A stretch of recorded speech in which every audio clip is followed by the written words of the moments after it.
So I think we've got most things sorted out. If you want to carry on telling me in the chat where you're from, we've got someone from France, we've got people from New Zealand.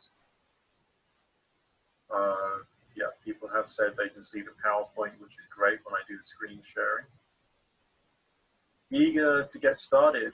Yeah, that's a very good state of mind to be in, because I think that you've got to, you know, be sufficiently obsessed to be able to do this right. Hello, Croatia. Hello, Dallas. Hello, Wisconsin, Santa Rosa, Netherlands, Canada. Okay, we're being totally international today, and I think that's totally fantastic. Romania. Hello, Romania. Fellow European. No, we're not going to get into any political discussions about what's happening in the UK right now. That's for a different type of webinar. Okay, SCUSA. Just received Generator X and anxious to learn all about it. Haven't used it yet. Gold Coast, Belgium. All right, well, Generator X is great fun. Okay, I think, you know, when I first got my Generator X, I did use a combination with some money from my bank account as well as my credit card, and finally I paid off my credit card and I was really proud of myself. I got the Generator X kit and I could start learning how to use it, and it's been really, really good for me. Really good. Seriously. I mean, for people who've had doubts, I mean, like, I didn't start out automatically believing in writing. I didn't start out automatically believing in zapping. It's just I tried all kinds of other things on the way, and I've had some progress in some respects, but I wasn't really getting there, and something inside my head said, Nick, just do it. Start learning about zapping. And I started doing that, and I got some interesting and sometimes disgusting and sometimes frightening, but all very beneficial experiences on the way. And then I learned about frequency devices through getting one and playing with it. But it wasn't a very good device, but it did show me that, you know, different frequencies do genuinely have an effect at reducing pathogenic loads inside the body. This was a, you know, direct experience of mine. Then eventually I bit the bullet and I got my first XM kit, two XM generators, and I started playing with that.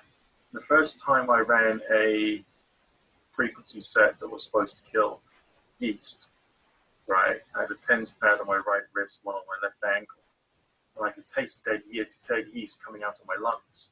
So, you know, I think this was just proof positive that these frequency sets actually do their job, okay? And it's actually attacking specific groups of pathogens and types of things.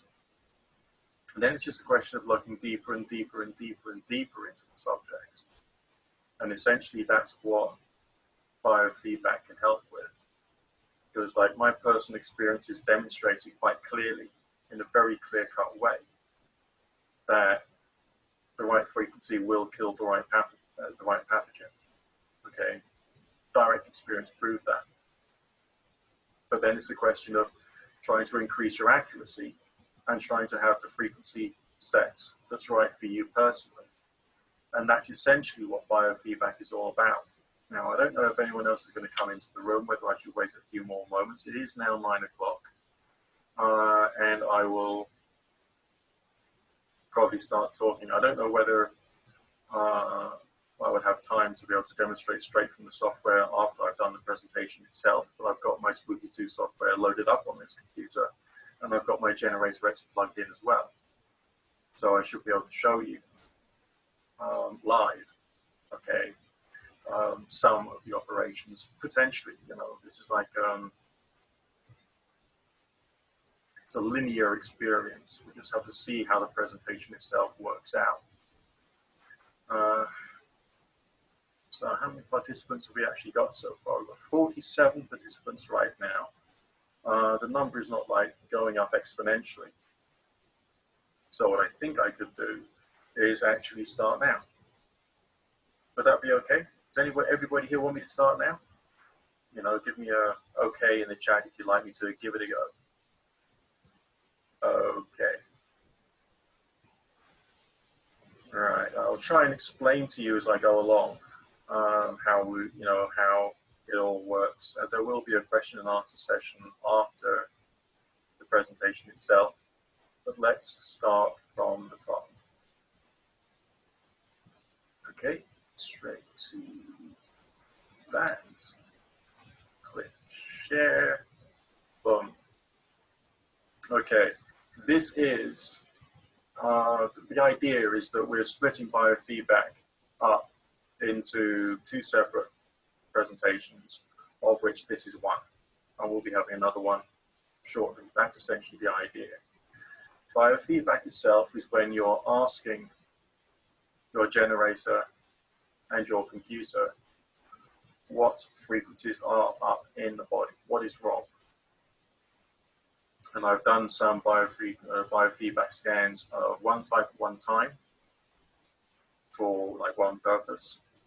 And sometimes another issue that was wrong in my body would also be dealt with. So the technology was actually finding things that was wrong with the thing I was wanting to take a look at, as well as a few other things too, which I thought was quite interesting. But let's just have a look at it bit by bit. Get on to the next slide. There we go. So what is Spooky2? Spooky2 is a right therapy system that enables people like you and like me to apply healing frequencies to their own bodies using a wide variety of methods for therapeutic purposes. That's essentially what the whole system is. I don't know whether you've actually heard about Raymond Wright himself. He was quite an amazing guy. He was like a sportsman. He was an engineer. He built the fastest speedboats of his time. He was much more the kind of person who was happier in the laboratory than he was necessarily involved in things like marketing and business. And that's one of the many reasons why things didn't quite go according to plan in his history. He designed this amazing microscope that used specific light frequencies and so on and so forth to try and look at pathogens at a smaller detail than you can with regular light. And he discovered that frequency was like making these things go pop. Okay, these microorganisms, bacteria, whatever it was he was looking at would end up going pop. And he drew a connection between the frequency and so on and so forth, and created this idea he could kill pathogens with frequency. And of course, he's well known with a 100% remission rate cancer study in which he actually did that, and he worked out how to kill off the thing that was helping to cause the cancer, which I think is also pretty amazing. But today we're just talking about Spooky2. We're just talking about how it can essentially study your body, work out what numbers, what frequencies are wrong in your body,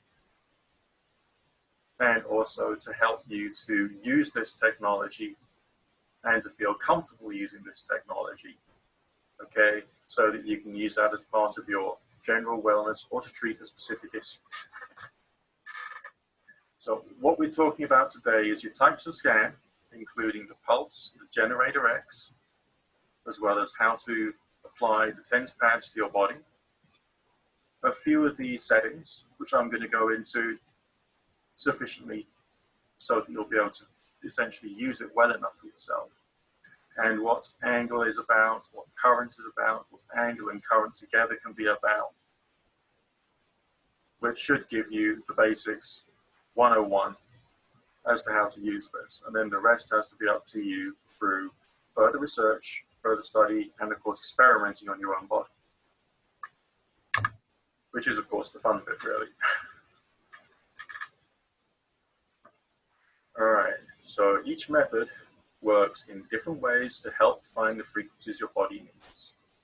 We got the personal scan or the general scan, which is a particular defined range. Then you got the optimized scan, which has some very cool features to it. And then there's the grade scan.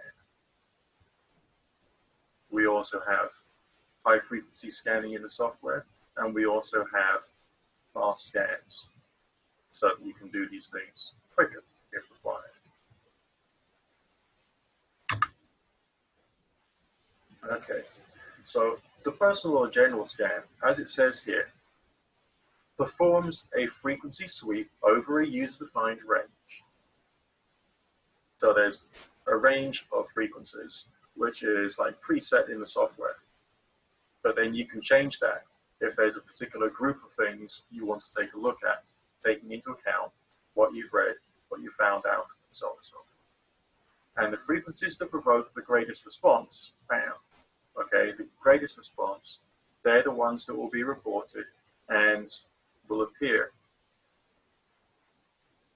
in the window afterwards, okay? The optimized scan increases the accuracy of the programs. Now, if you've had a look at the database, you'll see that there will be frequency sets with a lot of whole numbers, okay? Or sometimes rounded up to tens, or the individual ones. They're not always going down to a tenth of a cycle per second. They're not always going down to 100th of a cycle per second. They're not to 100% precise, are they? Okay. With an optimized scan, you can take any frequency set and you can make that more specific to you. Does that make sense? Okay. And then there's the grade scan, which helps you to work out which particular frequencies are most relevant to you. So if there's a list of, let's say, 100 frequencies, okay, and you want the 10 or 20 most effective ones for you, you can then select those and essentially discard the rest to make sure you've got a more targeted, precise frequency set for the purposes of helping to address your problems. So look at this screen for a moment and just think about how you could incorporate these different types of scan into your life. All right. If you've got, let's say, a frequency set which you might want to run for Candida albicans, for instance, and you get some good results from it, and you're running that, let's say, every day for a week, and you're not quite getting the results you want from that. Now, you might panic and think you could choose another one out of all of the rest of the frequency sets of Candida albicans and see whether that would help. And I've done that before. Or you could take the same frequency set and you could run it through optimized scan. Okay. And then you could run it, the results of that through a grade scan and work out which of these more precise frequencies for you are most relevant. So you can then target further and further and further. All right. Let's say you've already done a biofeedback scan, and you're happy with the biofeedback scan, but it's not necessarily getting you the results you want. You can then run that through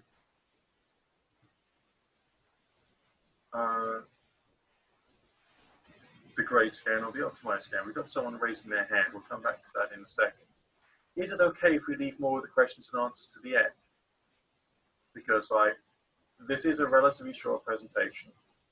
I want to try and go into it with great detail, with sufficient depth for you. And I'm also trying to provide education for everyone who's currently here right now, as well as everyone. When I'm sharing the screen, I'm not quite sure if I can access the chat that easily.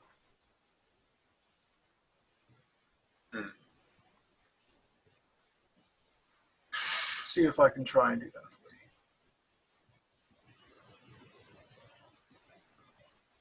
you. Okay, we got someone here saying, I have an unknown chronic virus that manifests itself by swirls on my tongue. What's the best way to get samples? Blood, urine, or saliva? Okay, I'm not a doctor. I'm not a medical practitioner. I'm not a great healer. I can suggest something from what I'm thinking about here, but I can't turn around to you and say, this is the best way. If I was you, and I had the sample digitizer, which I'll be mentioning shortly, I would say saliva, cheek cells, getting a scraping off your tongue if you can, and I would definitely do a scan, a biofeedback scan with a TENS pad below your neckline on the shoulder, and get a frequency set from that, and then run that through any delivery method such as remote contact plasma. Okay. How the program knows which is less effective? By the quality of result it provides. And how do I have this suggestion? Just by looking through my biofeedback list. We'll go through that in a second. Okay, we'll go through that in a second. All right.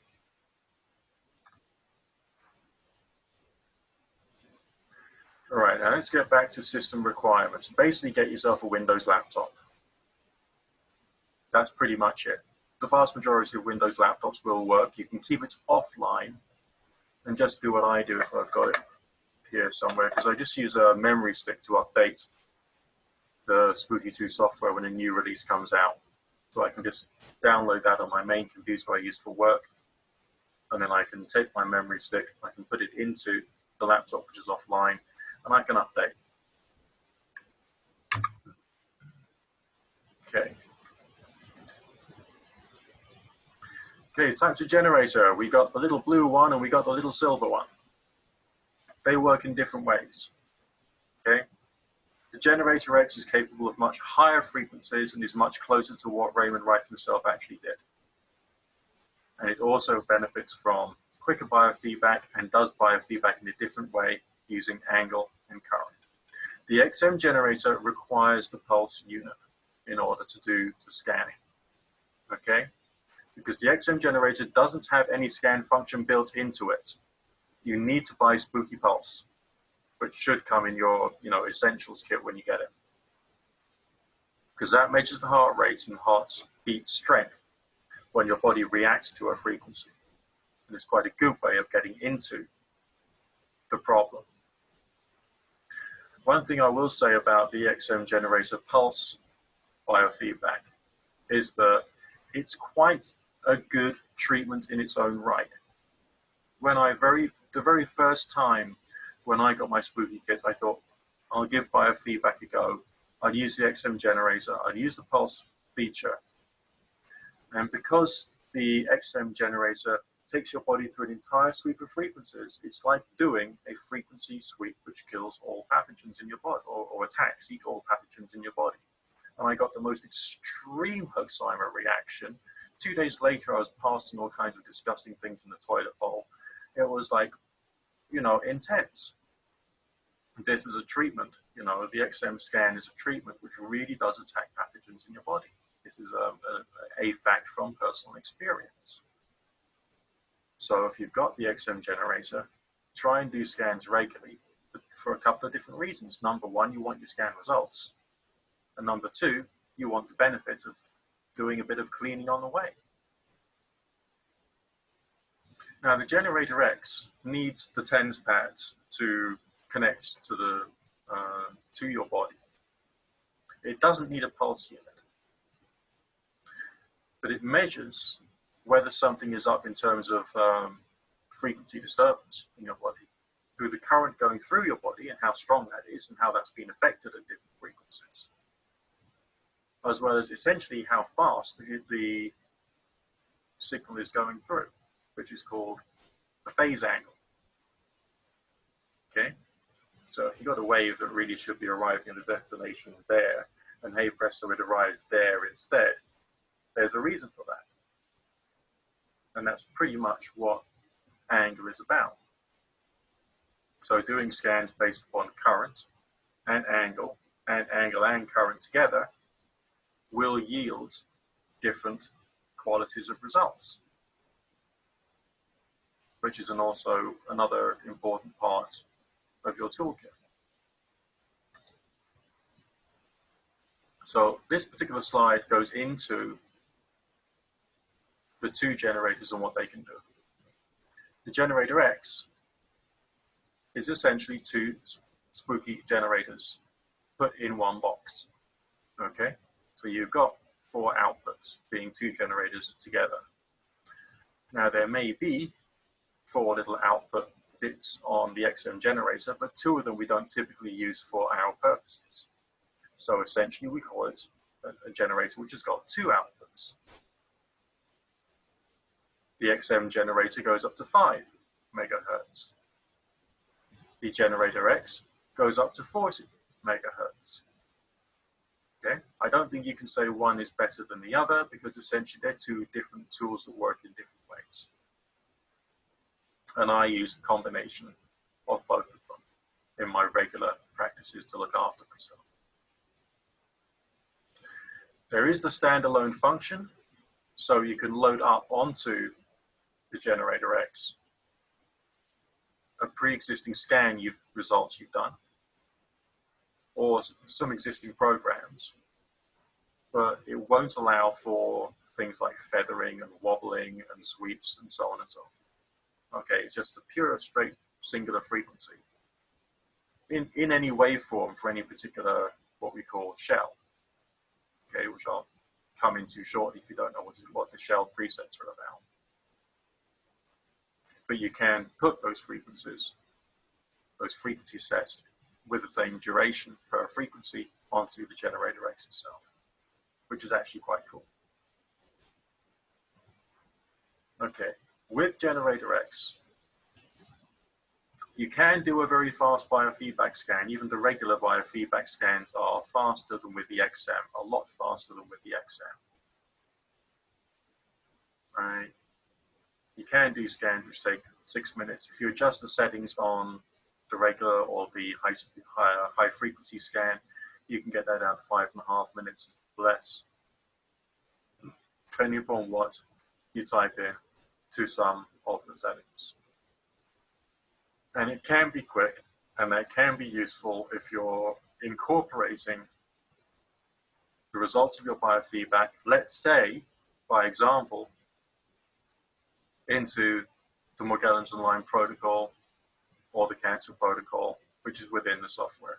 I personally am using the Morgellons-Online one because that's the kind of type of issues I'm dealing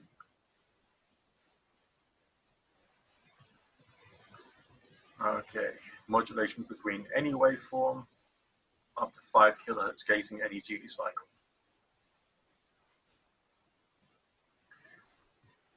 So now we got to look into using the frequency generators to scan the body via contact method.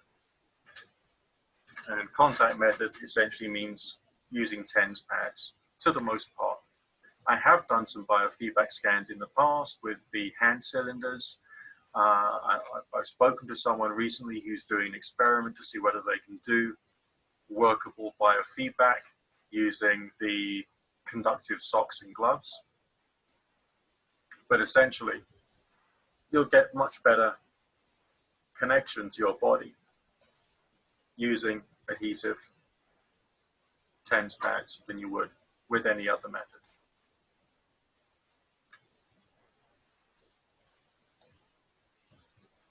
But if you've got something inside you which has come out of you through one form or another, and you want to take a good look at it and establish its frequency set so that you can do something to try and get rid of it, we've got this device called the sample digitizer, which again works with generator X, not with XM, okay? The silver one, not the blue one, and can be used to establish a biofeedback result, which you can then deliver to your body through any of the normal means that you would using Spooky2. How the program knows which is less effective, and how do we have this suggestion just by looking through the bio? This one's come up again for some reason.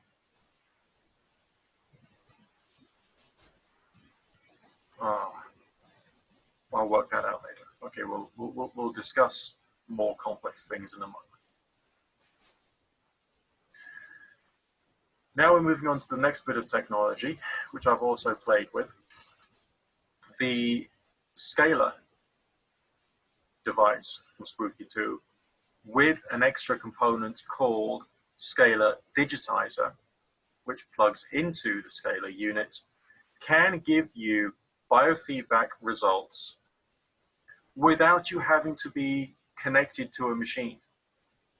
So no hand cylinders, no TENS pads, no nothing. You just lie between these two boxes, and the energy fields between the lids of the boxes will ascertain what's up with your body. Okay, very useful. From personal experience using something called Hunt and Kill, which I think we're doing at the next webinar. There were some things that were not necessarily attacked in my body when it was killing what it had found, but there were others that were killed when it was found. So I think we got to use these tools in different ways and be creative about how we take our scans and how we deliver them. So I personally would be more inclined to take my scan using Scalar for the convenience, but then run it using Contact or maybe Plasma or Spooky Central. You could also use remote, of course. Now, this is the kind of screen which gives most people a heart attack. Because when I first saw this screen, I thought there's too many numbers, there's too many things there, I don't fully understand what this is really all about.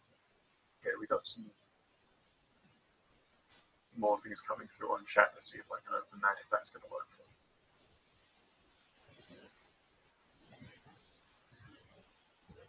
It's not opening the chat window, and we may have to do that after the presentation. Bear with me a second. Oh, hi, no, there it is.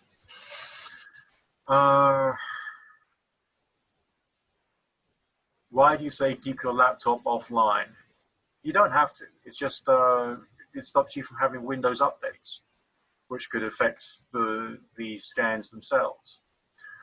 Which are the personal optimizing grade scan in a preset biofeedback panel? On the panel, the options are fine in general. There's more options there. We'll have a look at that shortly. Okay. How many times is it best to use the TENS pads? I use a pair of TENS pads for a week usually. Then I throw them away. It is possible to buy a gel which you can use so you can recycle your TENS pads or extend their life. Where is it best to attach TENS pads to the body? That's why you're here. That's why you're here today. I'm going to show you some pretty pictures about where to put TENS pads on your body. So don't worry about that. That's coming up. I do top of the wrist and right hand and left side of left ankle. That's good for many things, very many things. You don't do it the other way around. You don't do left wrist to right angle, otherwise the current could potentially go through the heart, and that could be really, really bad. So it's right wrist to left angle to try and get most of the body done.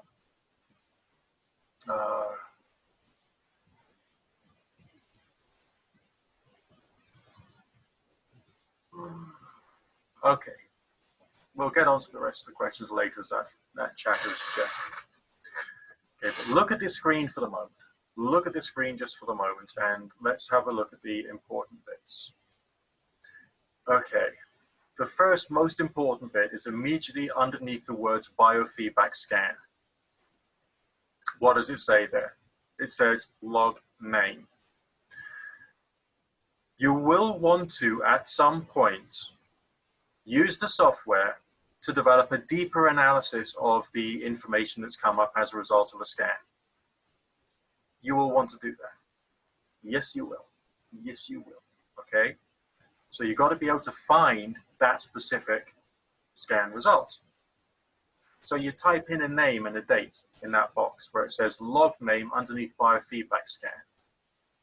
Nice long rectangular box next to the words log name.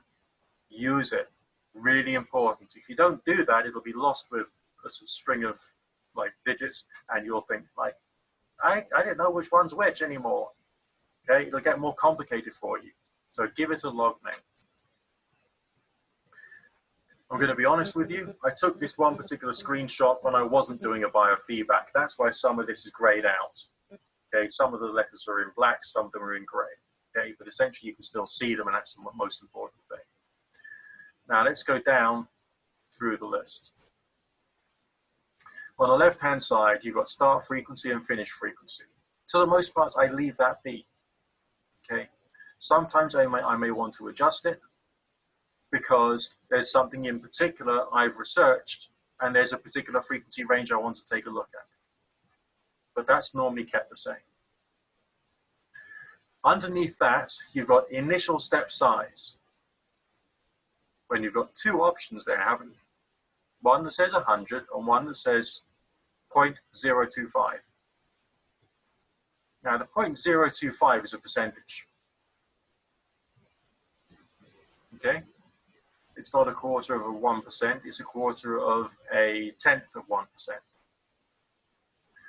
You can speed up your scans through changing that number on initial step size percentage to 0.25. It will, of course, lower the accuracy. It will make your scan faster. If I leave everything the same for my fast scan and my general scan, I can be lying still for between 30 and 50 minutes on my generator X. If I adjust that one figure, I'm shortening the duration of the scan. Okay? Max hits to find is beneath that. So you can choose how many hits, how many numbers you want to get. Because the software and the hardware could pick up lots of information, and it will give you the top 10 or the top 20, depending upon what number you type in there. And you've got to think about what number you want, the number of frequencies you want, taking into account how long you want each frequency to run for. Is it 2 minutes? Is it 4 minutes? Is it 3 minutes? These days, I personally do 3 minutes per frequency, usually. Right, the start delay,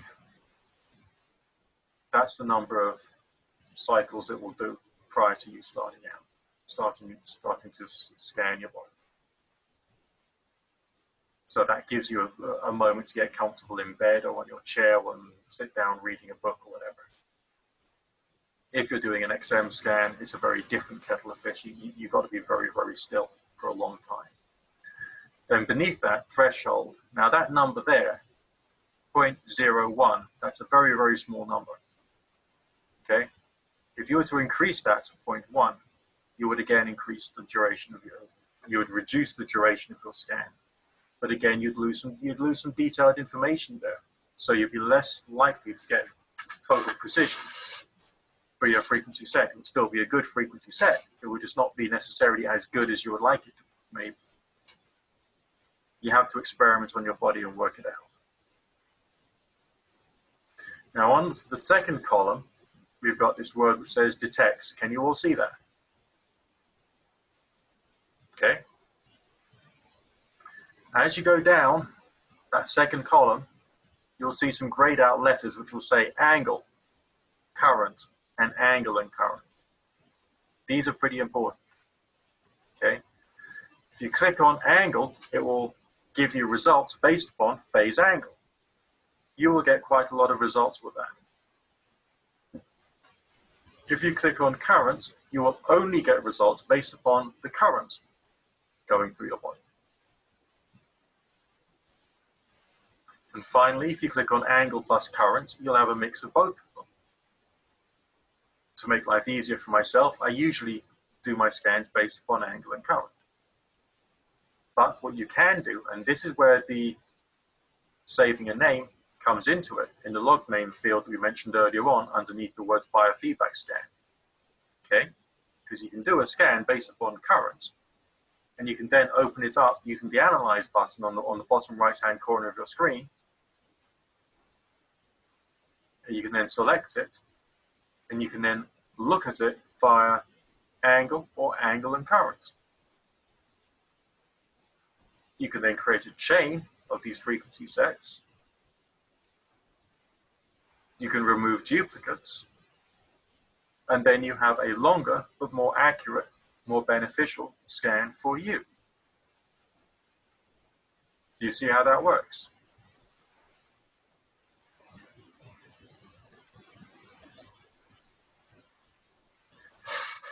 So let's look at the whole hardware and software of setting up the XM.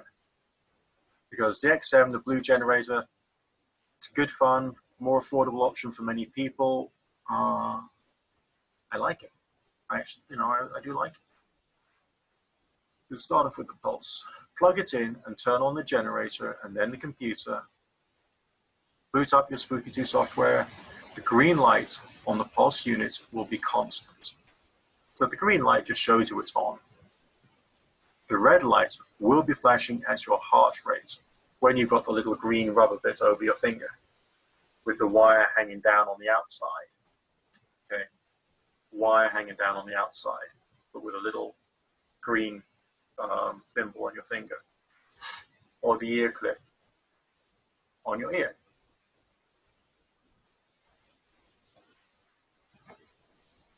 Got to use the boost because that's how XM scans work. And you connect the TENS pads to the high power port, and it says on it high power, which is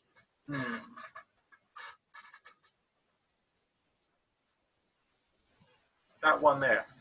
I don't know whether you can see my face as well as the presentation, but either way, you know. There we go. Hopefully my screen is not flipped around backwards. But either way, it says, where is it? Just underneath the port itself, high power. So if you're struggling with your eyesight like I am, put your spectacles on, get a magnifying glass, and you'll be able to see which one is high power port. Plug your TENS pads in onto the TENS cable. Take the pulse unit to the USB port on your Windows computer. So you have to have a computer which has at least 2 USB ports. All right, one for the generator and one for the pulse unit. If you want to do this, if this is like the method you want to choose. Okay, ear clip or your finger pulse unit. And this handsome chap is lying down here with the ear clip in place. Okay? Simple, relax. TENS pads, right wrist, left ankle, because that's going to cover more of the whole body. One of the features of the XM scanning is it's designed to try and tackle the whole body to the most part. Okay? It's the main thrust of using it is what's wrong in the whole thing. Whereas Generator X is usually a bit more location specific. So I think there's another justification to have both functionalities in your life, in reality.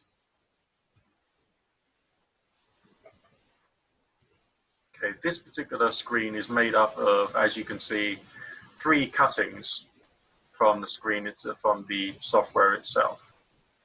The first thing you do is select Biofeedback. Then you select Spooky Pulse, which is illustrated on the left-hand image, right at the bottom.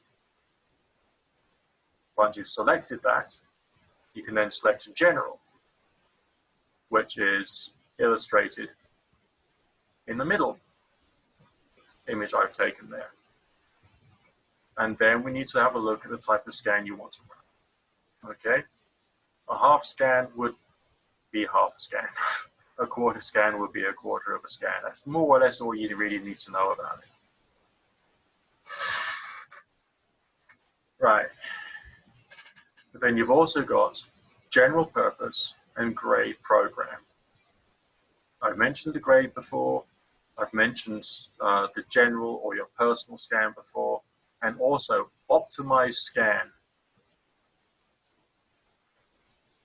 And as you can see, it's got the word shell in it, which is present also with the title grade program shell.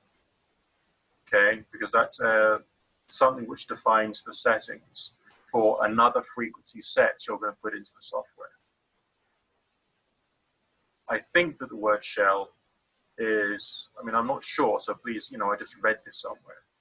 I think that the word shell goes back to some of the older traditions of writing.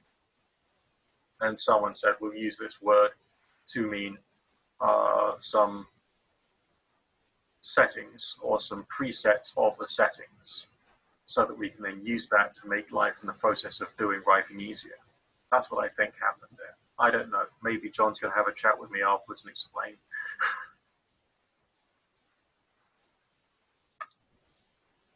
Then go onto your control panel. Click Override Generator. And then you can select whichever little colored generator port box is relevant to that generator. Okay, if you've only got one, you've got one. But you can also use the software to tell you which generator is which port if you're using XM generators. If you're using the generator X, it will already say on the screen which generator is for which port on your software, thus making life a little bit easier for you. So at that point, either you click scan or you get someone else to do it, and you just lie still. 30 cycle countdown, scan will begin. And then you will get your list of numbers up, which is right for you. And those numbers can then be saved and run through a killing or healing shell for the purposes of helping something which is already in your body, in the case of a healing shell, or reducing something which is inside your body using the killing shell. Does that make sense?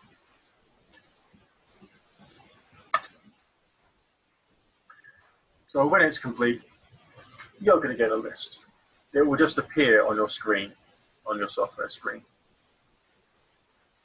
And if it's a really, really long list, you can deselect the ones at the bottom and just keep the ones at the top selected. Maybe the top 10, top 20.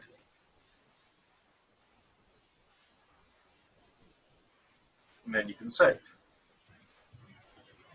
Now, if you type something into the log name screen, that little box I mentioned underneath the word biofeedback, you will then be able to find it again, and you will then be able to use it in different ways. Okay, such as using the Analyze Plus button to look at it from the point of view of angle, angle, and current, and save it in those 3 different formats, and use that to create for yourself a more beneficial frequency set.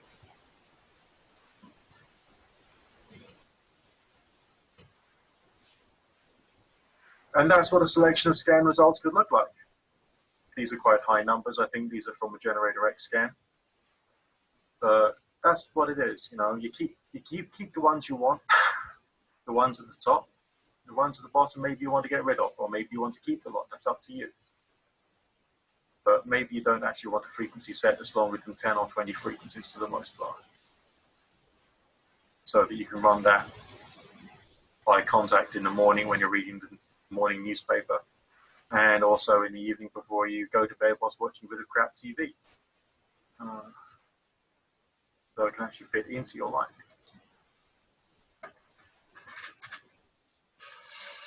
So the process of setting up Generator X is in fact very simple. Okay, you don't have an ear clip, you don't have the thing on your finger. You've only got the same equipment you would use to run programs by contact mode. TENS pads, the generator, TENS cable, USB cable, and the power pack thingy bob that gives it the mains electricity. Okay, this is where you don't use a boost. You don't use a black boost unit. You use the boost unit with the blue generator, the XM generator. You don't use it with the silver generator, the XM. And you plug your TENS cable into output 1 of whichever of the 2 generators in generator X you want to use. Now we're getting on to the fun bit. Someone asked about TENS pad placement. And this is about TENS pad placement for generator X scanning. Because most of the forces of evil inside your body is in the abdomen.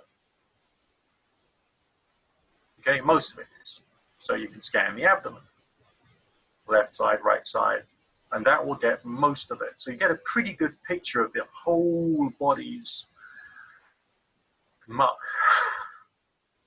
just through scanning either side of the abdomen. However, if there's a particular problem in a particular bodily region you want to have a look at, be creative. Scan either side of that problem. Okay? Making sure you avoid important organs such as thyroid and eyes. No TENS pads on the head at all. Okay? Your brain is an important organ. It's my second favorite, but it's pretty important. You got to avoid the heart. And men should probably avoid the genitalia as well, I would have thought. There are some other things which you may want to have a look at. And if you do a search, I think John White's did a lovely video about this and an illustration about where to place TENS pads for both treatment and scanning. But essentially, to the most part, left and right hand side of your abdomen is very good.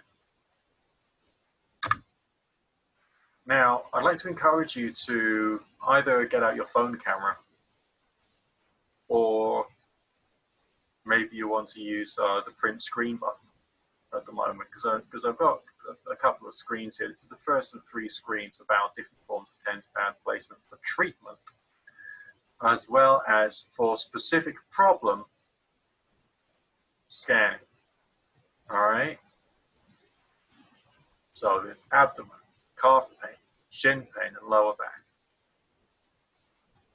As this is being recorded and uploaded somewhere, you know, you can watch this again, you can go over it again, you can take your screenshots, write some handwritten notes, whatever it is you want to do. But just take just a moment to have a look at that.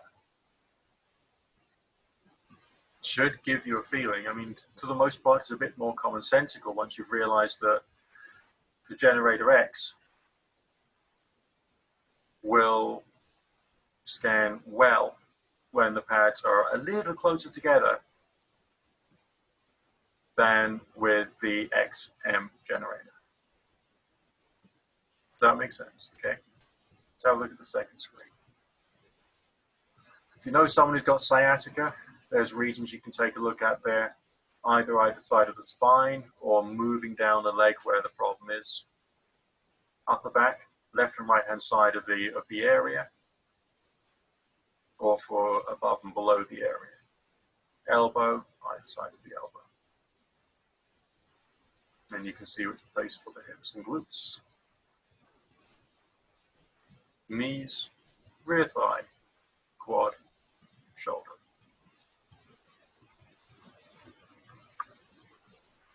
Okay?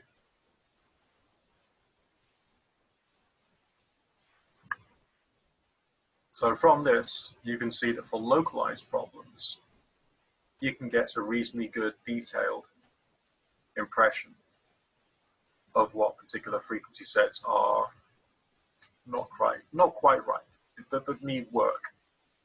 And that's what this technology can help you. Okay, now we're looking at setting up and running the thing.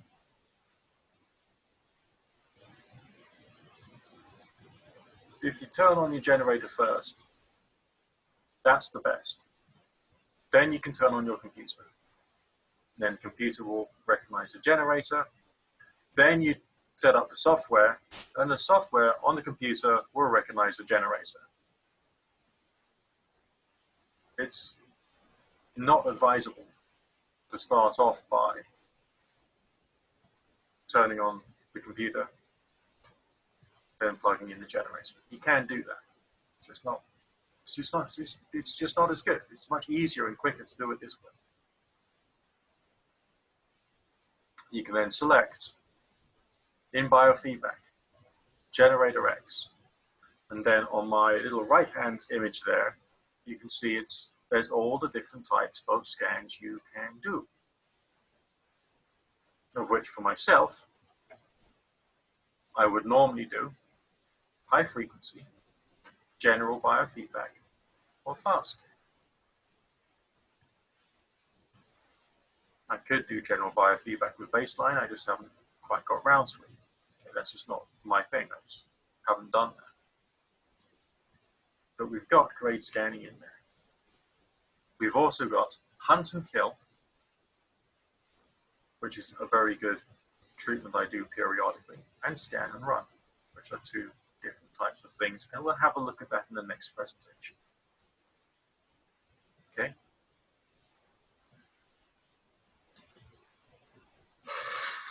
So your next process is click on the Control tab, and that brings you to, on the bottom right-hand side of your software, the biofeedback screen. And that's when you can create some changes. That's when you can look at initial step size, your percentage, and raise that if you want to. Change the number of hits you want to find, and raise the threshold to 0.1, which a lot of people would do. Some would keep it the same. A lot of people would rate it. I will tend to rate it because I want my scans to be.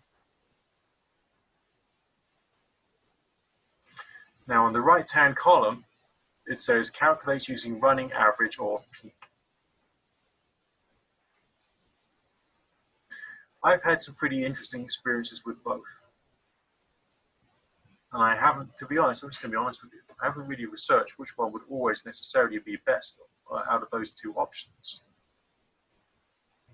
for what it is I'm trying to do.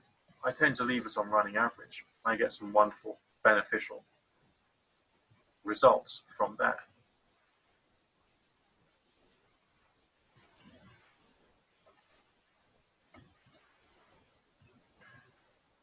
Okay, that's essentially what I was talking about there. You've got to work out whether you want to have a longer Generator X scan with a much higher precision and accuracy, or whether you just need to fit in a quick one because you haven't got time because of life gets in the way.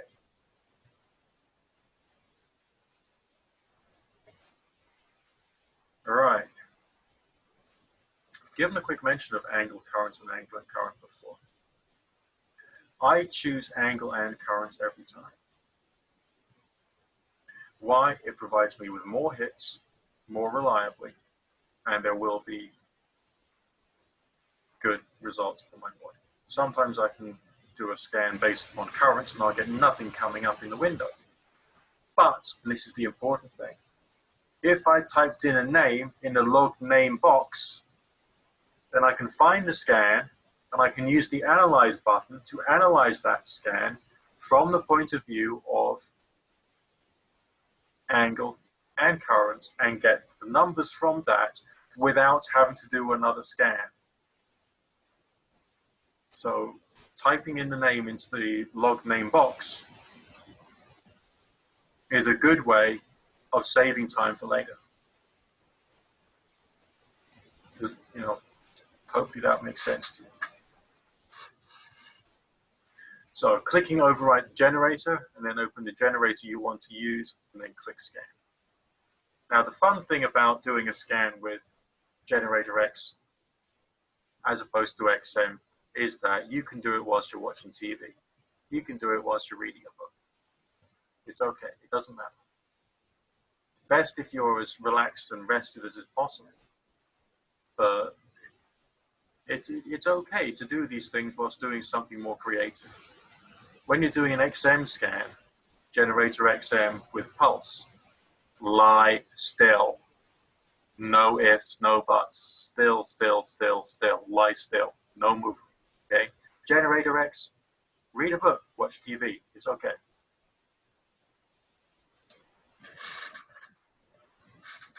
Okay. Now, I'm someone who has quite a serious history of candida, yeast, mold, funguses, and these other things, which I like to call co-infections.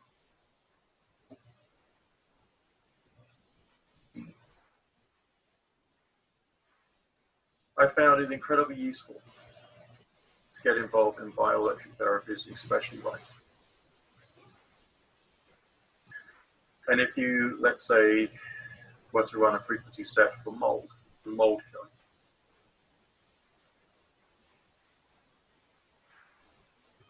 and you end up freeing your lungs from blockages that were there just through running a frequency set for mold via contact, right wrist, left ankle, killing shell. You know full well it's doing you some good. You know, I can use this technology for maintenance. If I've killed off yeast to the point whereby I can taste them being killed off, I know I'm making progress. If I can use Candida albicans sets, and I can feel something rubbery in my guts, which has been blocking me up for ages, being broken down like a strong wind is going through the body and removing pieces of rubber, then yeah, I think this has been good for me. But I want to get more precise, so I'm going to use my grade scans, I'm going to use my optimized scans to try and make sure I'm getting closer to achieving the goals plan.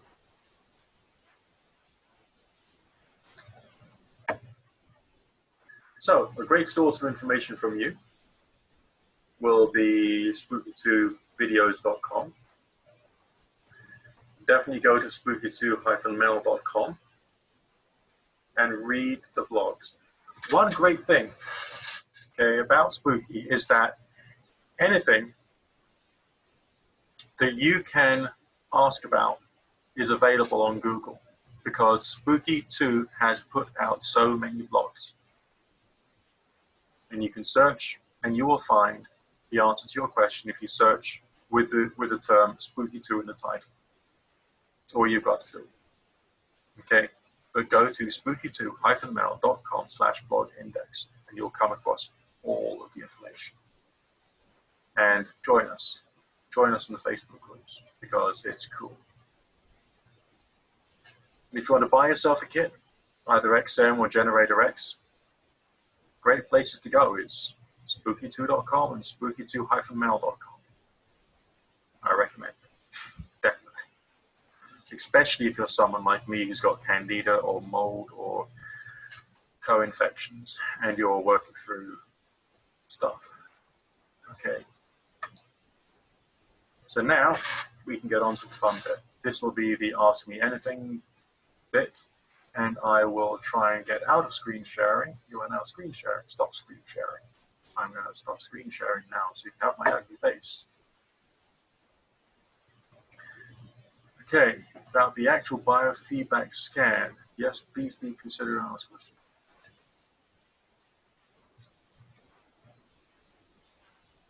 There shouldn't be a personalized session for each individual. Okay, how long do you run the biofeedback results? Right.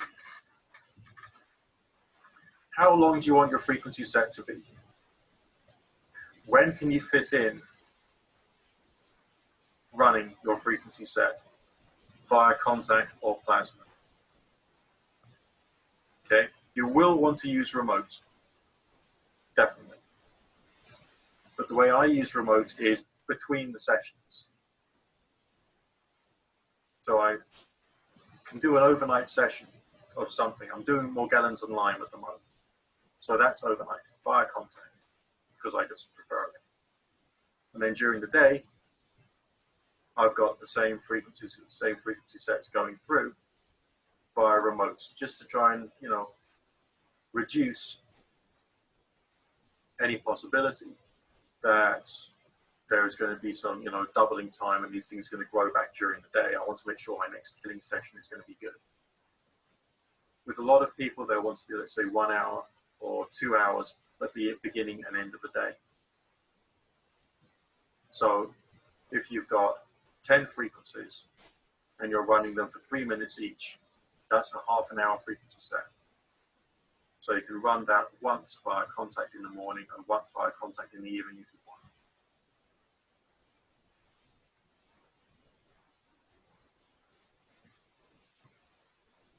Okay, we got like a whole store of questions coming in. Another thing I would say about running your biofeedback results is you don't want to give yourself a Herxheimer reaction, which is when you do too much killing and you feel too terrible. Or maybe, well, that depends on your circumstances. I'm not a doctor. I shouldn't really be turning around to you and saying you should do this, do that, or do the other, because I can't. You've got to go by feel. And if you get a bad Herxheimer reaction, stop for a couple of days, okay? And see how things get on.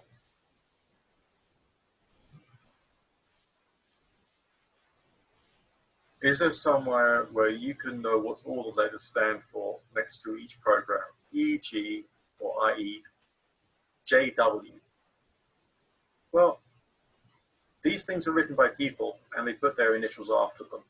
JW stands for John White, who's quite well known around here. Within reason, okay?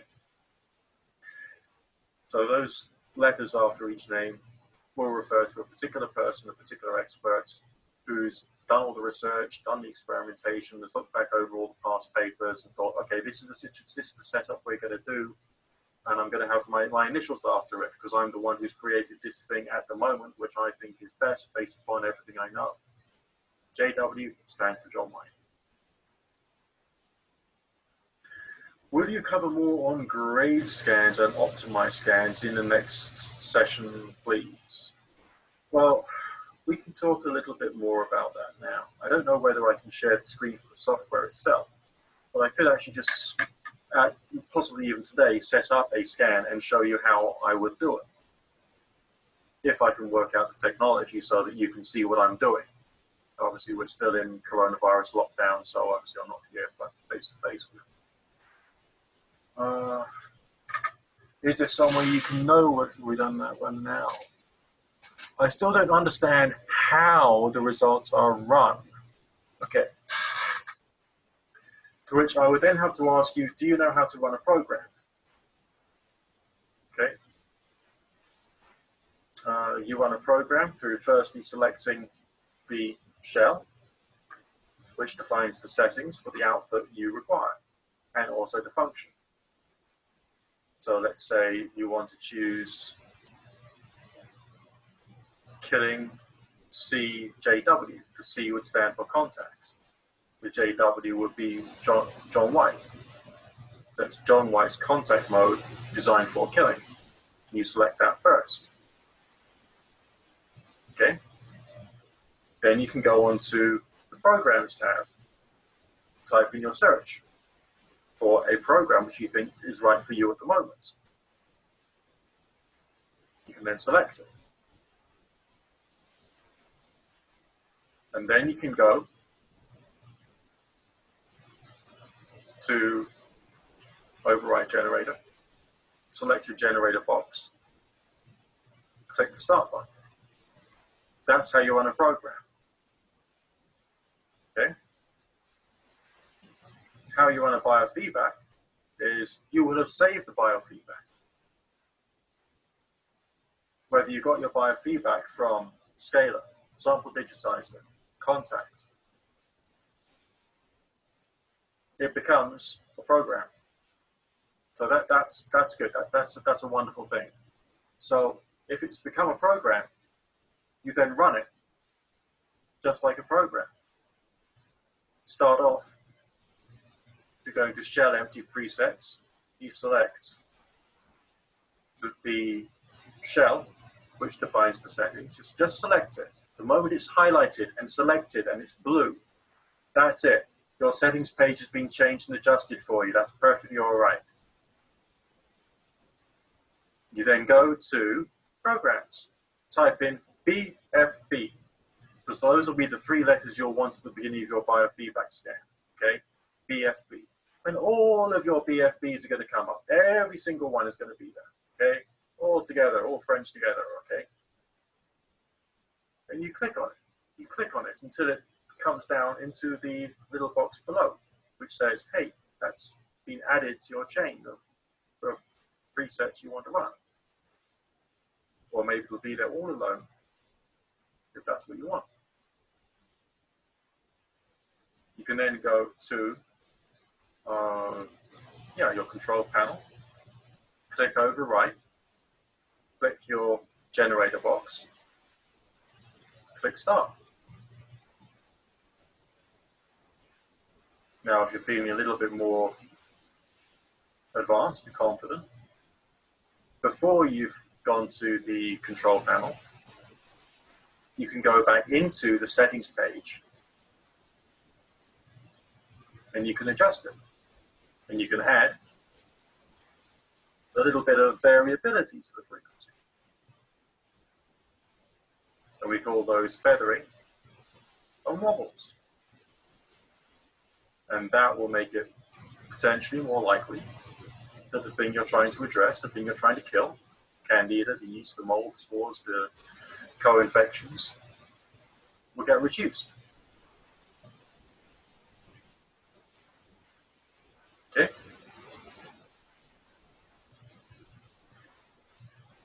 I think I will probably take some time to try and get the technology right today and see if I can demonstrate that for you. How do I get to know what the result frequencies mean? Then we're getting into reverse lookup. But be aware, okay? Be very aware that Spooky2 is not a diagnostic tool, okay? Because sometimes you can have one frequency which relates to one problem, and it could also relate to another 100 problems. And what you've got is a tiny little head cold, but because that particular frequency is very similar to the frequency for something really scary, you look it up in reverse lookup, you may think, oh my God, I've got something really scary. Well, basically that's not necessarily it's not necessarily accurate. So don't worry about that. For most people, don't use reverse lookup. It's not a tool. But once you've got your frequency set and it's come up, you've completed your scan, your results are up there, you can click on reverse lookup and see what comes up. See what connections there are between different conditions, different things.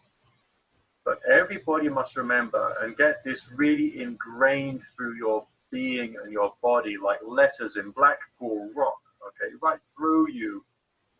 Spooky2 is not a diagnostic tool. Okay, it's not your doctor. It's not going to say, we can check this, that, and the other. You've got this, that, and the other. Okay, terrible. No.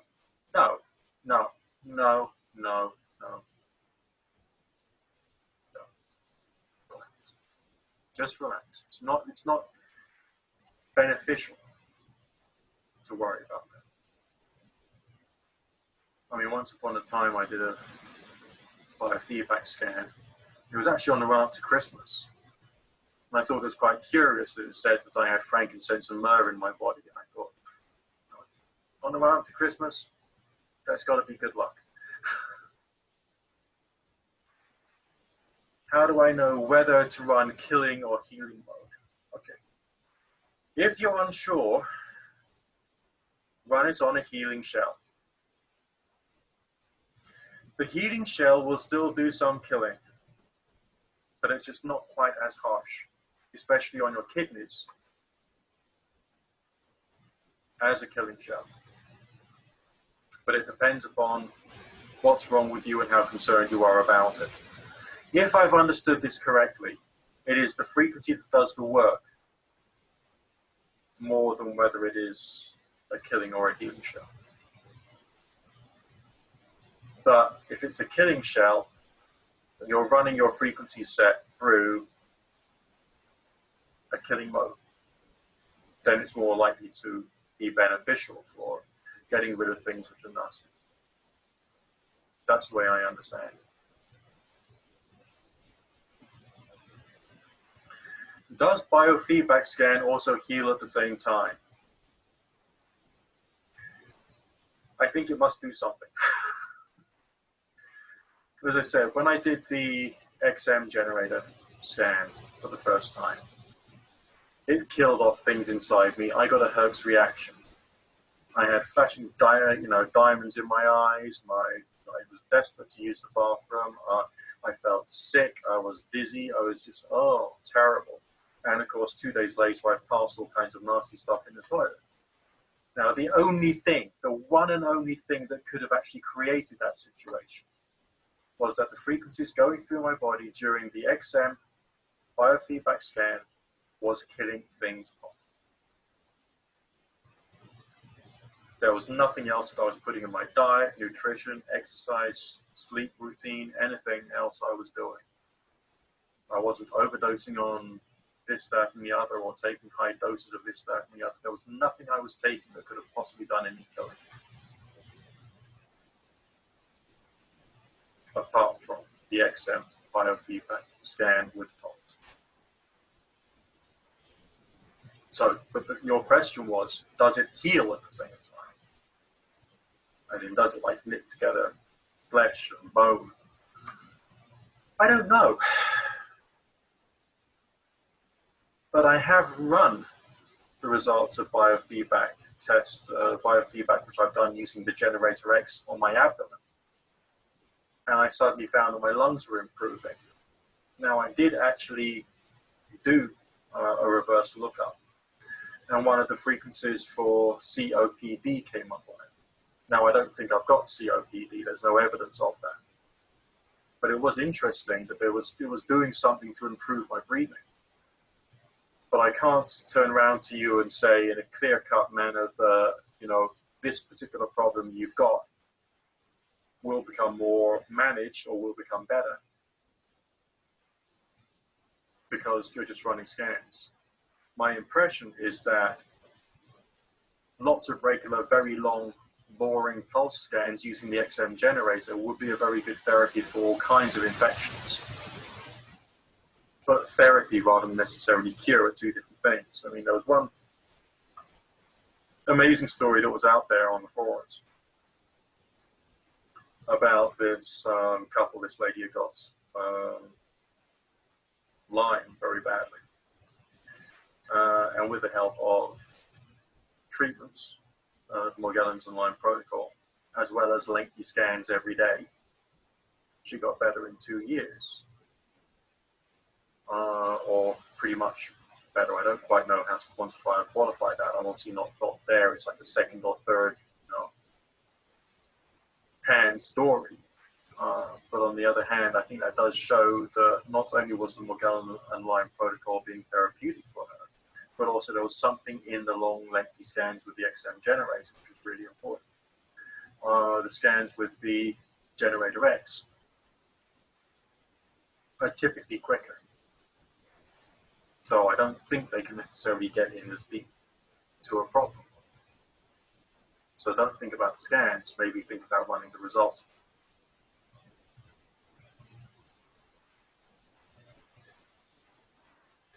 Just redo the explanation of the phase angle, please.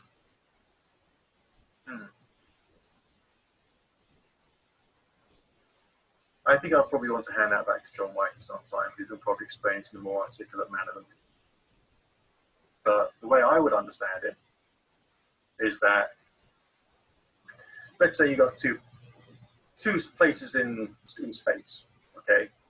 You want to release one wave which does one singular cycle, like one singular circle from trough to peak to trough during that time, okay? Now let's say the wave doesn't quite go from trough to peak to trough at precisely the right same place. and instead it goes out by a little. Okay, so your wave has gone from trough to peak to trough. That would be 360 degrees of a circle, but it's gone a little bit out. So it's measured like an angle. Right? The movement of the cycle is measured like a circle, like degrees of a circle. And so if your wave is slightly off kilter, so it comes to the end at the wrong place, you know, instead of the trough of the wave hitting there, it actually hit, you know, the wave hits here when it should have actually been the trough hitting there, then that means that the circle is out of angle. So the circle is out of phase. The cycle is out of phase. And I think that's what it means. Whereas current is how strong it is, namely your amplitude, how high your waveform is. So essentially, if your wave should be that, you know, that big amplitude, and instead it's like something has put a lot of resistance on it, and the current is lower. And these two things can be really useful in working out what's happened when that one frequency went through. Because that one frequency is what you're trying to work out. Oh my God, the angle's gone. You know, the angle is slightly off. The frequency is slightly off. The amplitude is slightly off. And that is an indication that something is wrong. You know, there's something there in there which resonates with that frequency, which is screwing up one of these two things. So then, boom, indication, clue. We have a clue that there's something wrong there. Right, we'll report that. Now, there'll be lots of different qualities or strengths of deviations from angle and current. Then it'll be the biggest ones, which will be the icky stuff, which you need to know, because that will become part of your frequency set. And that's what you need to sort out. That's what you need to run.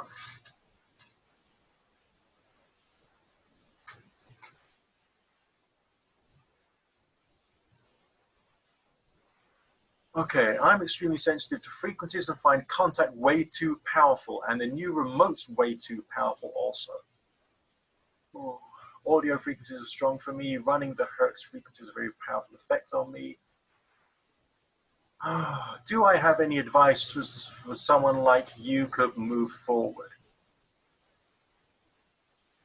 Have you tried frequency-infused water using the Spooky2 coil? Take some purified water or some spring water in a vessel, which is sealed, a bottle, put it on top of the coil.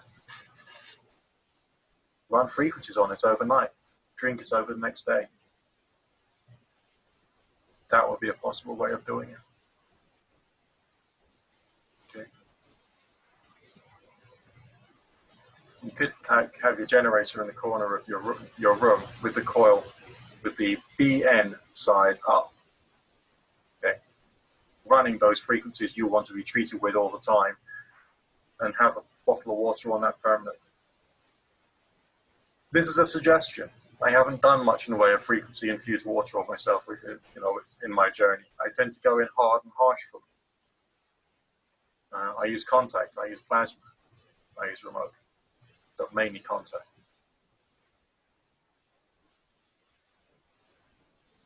How often do you rescan the biofeedback? Do you do one scan and one killing, and again, new scan and new killing?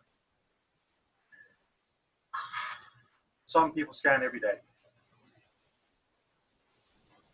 Some people scan once a week. Some people want to get their scans really, really precise. So they'll take one general scan. Then they'll run that general scan the next night through biofeedback in order to optimize it. So they'll be doing an optimized scan. of the same frequencies. Okay. Some people will collect all of their biofeedbacks and then run a grade scan on all of their biofeedbacks to try and work out what past frequencies they've used, which is still relevant for them.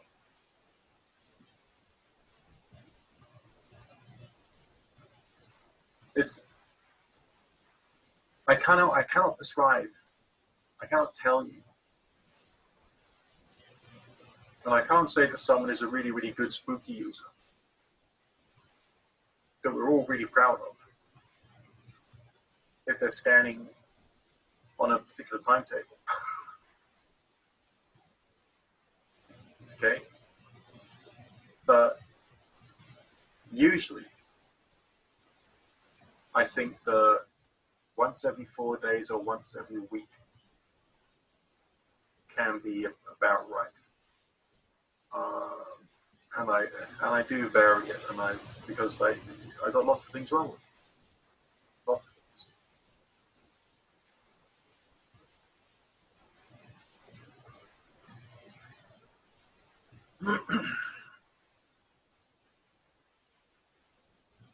Okay, I've been using Generator X with a boost and remote.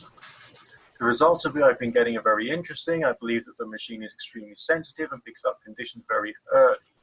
For example, it's even picked up phantom limb in other things. Awesome. Yeah, it's possible that it's,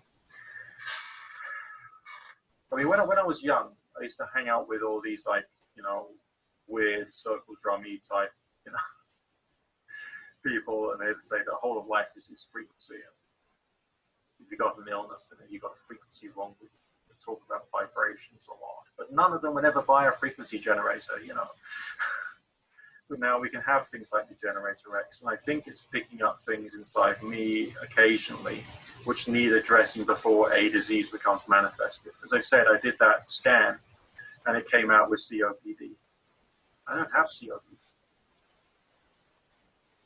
but it's found something which I could develop with the passage of time if I carry on, you know, looking at this. Maybe, just maybe, this is just me guessing. It'll make that condition less likely to manifest in the future if I carry on living this lifestyle of using frequency therapy. This is what I'm really thinking now, okay? So it runs the biofeedback scan, but where do we view the results? It will appear on your computer screen, just like, boom, list of numbers. Where does it show what the report found, and or where do we see whichever frequency set it advises to run? Okay, if it's come up, that's your frequency set. If you got some results from your frequency, if you got some results from your scanning, then that's your frequency set. That's what you should be running, okay? For a few days, morning and evening maybe. Right? If nothing's come up because you did your scan based purely upon current and you've got more things which relate well to angle, then you can click on the Analyze button, which was on the bottom right-hand side of the biofeedback box. You can open up your scan, okay, once you've already selected angle and current. And you will then get all the numbers associated with angle and current, and you can then save that. And that becomes your frequency set, which you can then run morning and evening. And also over remote as well. Okay? I am confused between baseline, grade, and refined scans. What's the difference when are each one best used? Okay. Grade scan is when you want to choose the top frequencies out of a frequency set. It will not change the frequencies. Okay? Optimize, refine, can get a bit more precision on the frequencies you've chosen. So what you can do, right? Got 100 frequencies there. Whole list of 100 frequencies, okay? You only want 20, okay? You only want 20 out of this list of 100 frequencies. grade scan. Do a grade scan. Then you can narrow it down to 100 frequencies.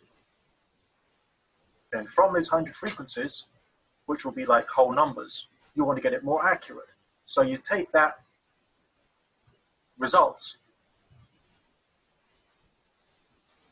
and optimize scan. Okay? See how that works? It takes those frequencies and makes them more accurate for you. As far as baseline is concerned, that's when you're doing a biofeedback, okay? General biofeedback, fast biofeedback, and your body, right, is picking up all kinds of like frequencies from like, you know, technology and computers and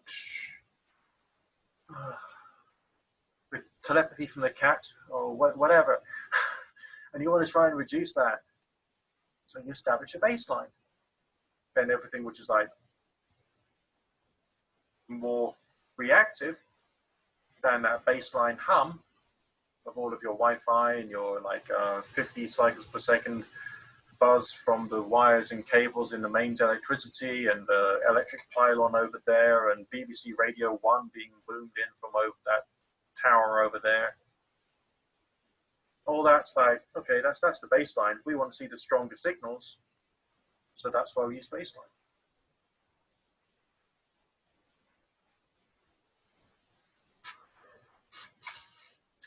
Can I imprint the frequencies discovered into distilled water to become a specific remedy for my client? Okay, the way you phrase that is it's a business question, and it's kind of like a medical question. I feel a little uncomfortable in answering that on the basis of me talking to a person who's in business and has a client who's got some very serious health problems going on, possibly. Okay, because I'm not a doctor. I'm not a medical practitioner. I'm not a great healer. I'm a guy who's got my own challenges and discovered this technology and like how to use it. But can you infuse water with frequency? Yeah, that can happen. You just do it. You use the coil. You follow instructions on how to do the coil setup, which you can Google for. I don't have a presentation for that right now. And you put water on it. I mean, I've seen a blog posting on the Facebook forum a while back of someone who took coconut oil and put that in a vial on top of the coil and put the frequencies for Veruca into coconut oil, and for a week treated the Veruca on the foot with coconut oil. Coconut oil that had been treated with the frequencies to attack Verucas. And after a week, it kind of like went. So these things can happen. But I'm not going to turn around to you and saying, like, I'm prescribing for you, for I am the great and amazing person who knows how to make all the world's problems go away. I am the big red button on the universe that you can press and all of your problems go away. No! I'm a guy with a keyboard. All right. Can you do a biofeedback scan for candida, yeasts, molds, and funguses only? Yes. Grade scan. Okay. Within the Programs tab, you can do a search for mold. It's the American spelling, M-O-L-D. Okay. Mold. And you'll get lots of mold things come up. And you select all of them related to mold.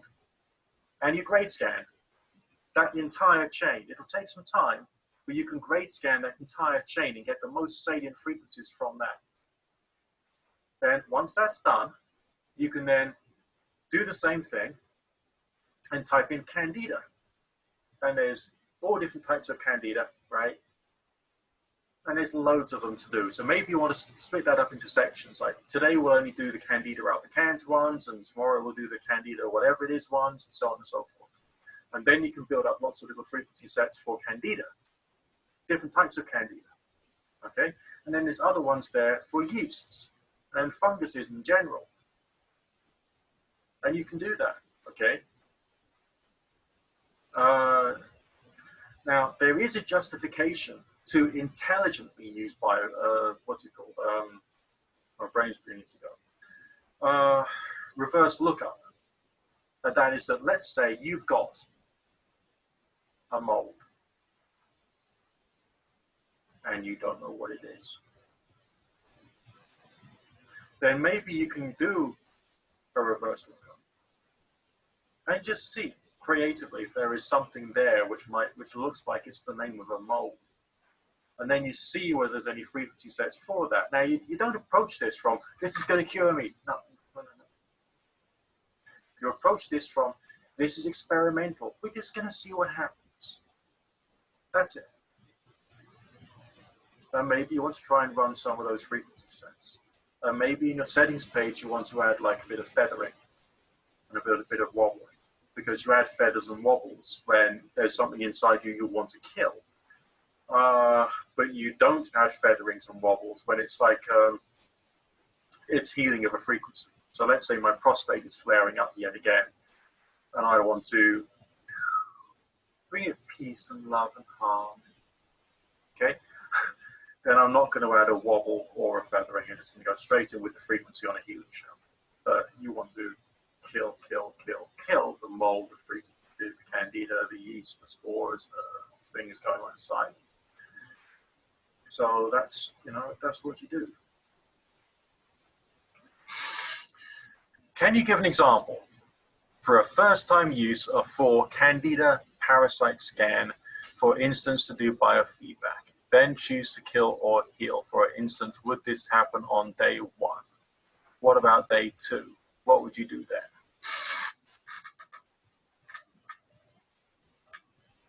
You've got a lot going on with you, let's be honest. You're like me, okay? If you're worse off than me, I feel very sorry for you. Okay.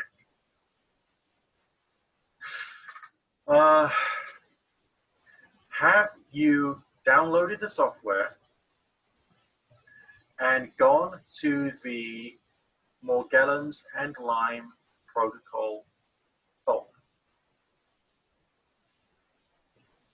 Have you opened up the PDF inside the Morgellons and Lyme folder? Do that. That will give you a lot of work to do. Because I know where you are, right? Okay, I know where you are. I've got a problem. I'm in misery. I want help. I want to be well by 9 o'clock tomorrow morning. Help me. All right. But you can't think like that. What we, you and me, need to do is to find a way of living a health-giving lifestyle which will steadily erode the problem. We can't press a big red button in the universe and it will suddenly take away our problems. Okay? So I'd like to encourage you to look at the Morgellons and Lyme protocol. I want to encourage you to take it seriously as being what you do overnight, as well as running the same thing on remotes during the day, like I do. And then also during the day, if you're at home,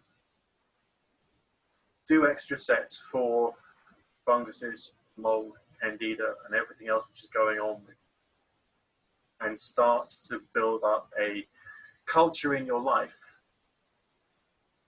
of doing candida grade scans, mold grade scans, and so on and so forth. This has to be a process of learning and dedication for you. This has to be a process of accepting that you have to live this lifestyle.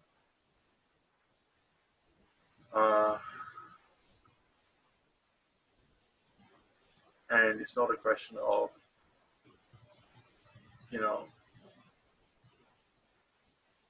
teach me how to cure myself of these things. Like I can tell you how to use the technology to a certain degree, but you have to get out there yourself and do All right, and build a protocol for yourself.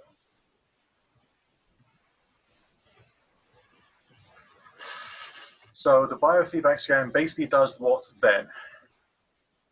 Well, it's biofeedback. It gives you feedback on your bio. Your bio is your body. And it tells you what's out of whack in your body. Okay, what is wrong in your body?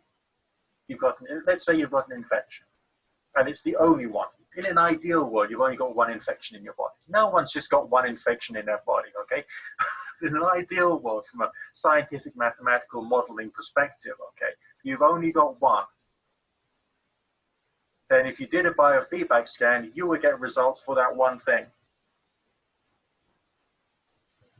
And then you'd have the frequency set which you could use to reduce it. See, the whole point of rifing is to select the frequencies which resonate with the pathogen so you can then shatter the pathogen.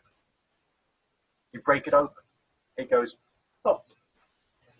Just like those wonderful things that Raymond Rife looked at under his microscope with the right frequency light and radiation that he used to have a look at these things. They just went, oh. Okay, and this is what you're trying to create, but you don't know automatically what those numbers are. But you've got this like little silver box or little blue box with a few extra wires and components, with which a bit of patience and a little bit of software can give you those numbers. All right, it gives you those numbers, and then you can then run it to kill things. If you like killing, it's great. I like killing yeast and mold and spores and funguses and viruses and pathogens and co-infections. Okay, if you were to add Octave add, that would provide basically more information based upon extra harmonics. So if you are someone who is researching your own frequencies and going as deep as you can and trying to build up a detailed quantity of information based upon reverse lookup, then you would use the Octave thing, okay? All right.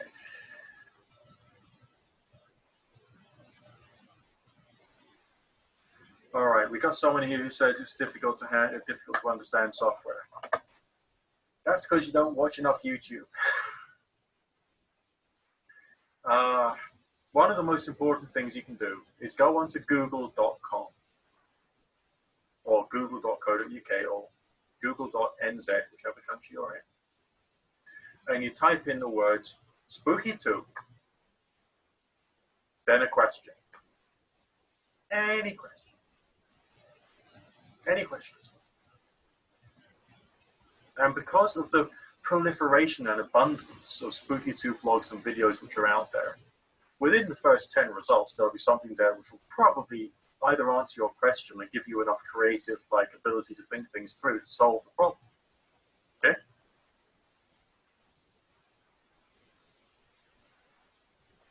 So what that means is that the answer to your question is out there. There's YouTube, there's the blogs, it's all there.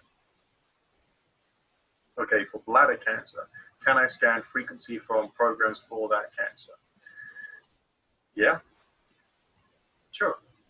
You can also do direct scans. Also, high frequency scans are believed to be beneficial for your experiments in helping yourself out with your cancer. You do grade scanning on things, on existing frequency sets which are relevant to your problem. You build up your biofeedback scans over a period of time. You can collect your biofeedback scans over a period of time. You can then grade scan those, get even more precision and relevance. You can then optimize scan your grade scan to get even more precision for you personally. And then you can run that via plasma, because plasma is normally recommended for cancer treatments. So I understand.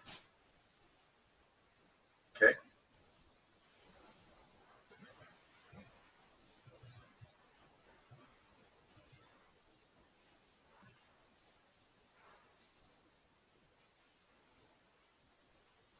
Okay.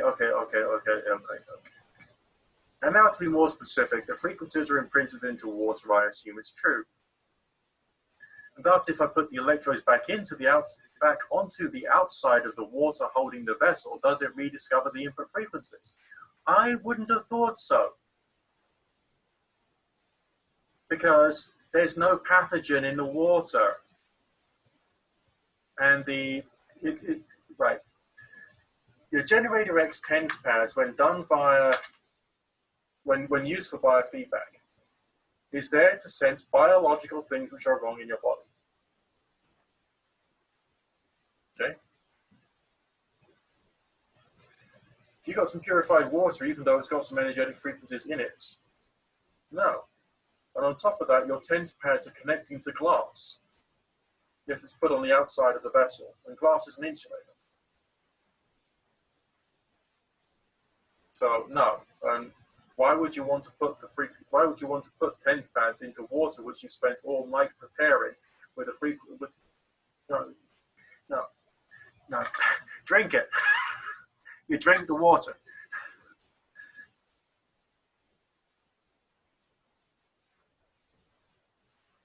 How can I ever know whether killing is okay when I only see a frequency result? Or do I have to look at the symptoms I have? Okay. If I've understood your question right, you want me to know you want me to tell you whether this is actually killing something off.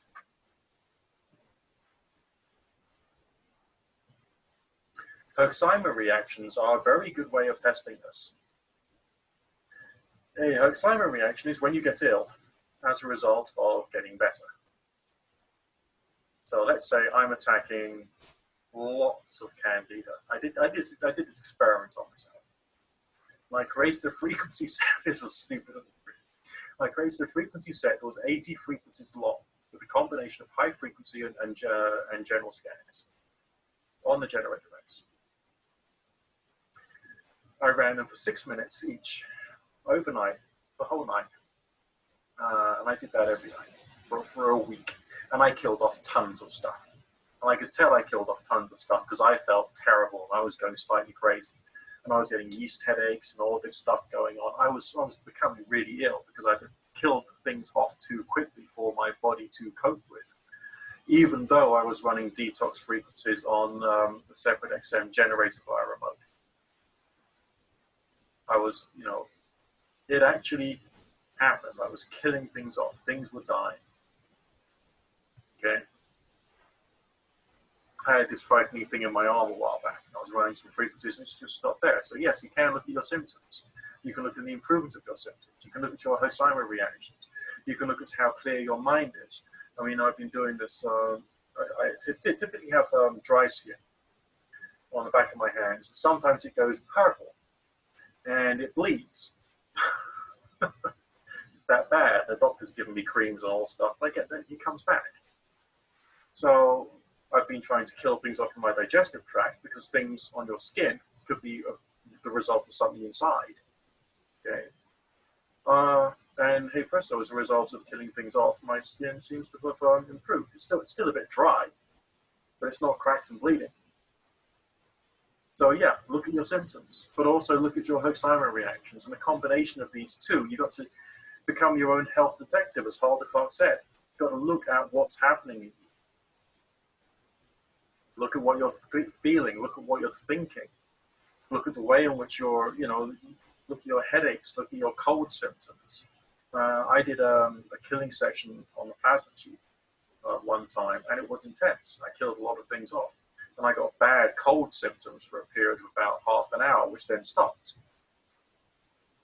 Why was that? Because something had gone pop inside and spewed out its guts, including all of its own viruses and pathogens, which then infected me, and I got cold symptoms, which fortunately the detox frequencies on the XM generator that I was running, as well as my own immune system, then dealt with in about half an hour. Okay, are you with me? But that was a variety of Herxheimer reaction. I've also had intense nausea, vertigo, sickness, pains. My tinnitus getting worse. That's another form of Herxheimer reaction that just There's loads of them, but they're all indications that you're actually doing something, and the forces of darkness in your body are declining. Okay. Also, tiredness. I used this variety of Zapper a while back, and I ran that, and I suddenly felt really tired and really groggy. So I turned it off for about 10 minutes. My body dealt with killing, and I felt better. And I then went back to it. I carried on doing that for a while. And then, hey presto, all of the evils of the universe came out of the toilet bowl in the toilet bowl the next day, to the point whereby my neighbors thought that a sewer had broken open. No, it was just my digestive system, actually. That was all the stuff making me ill. All right.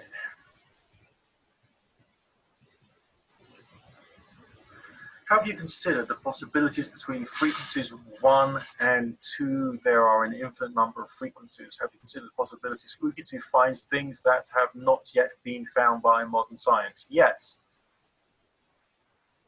There are definitely frequencies that I've discovered in my biofeedbacks which have not appeared in the existing frequency sets. This is a fact, okay? You run them on a killing shell.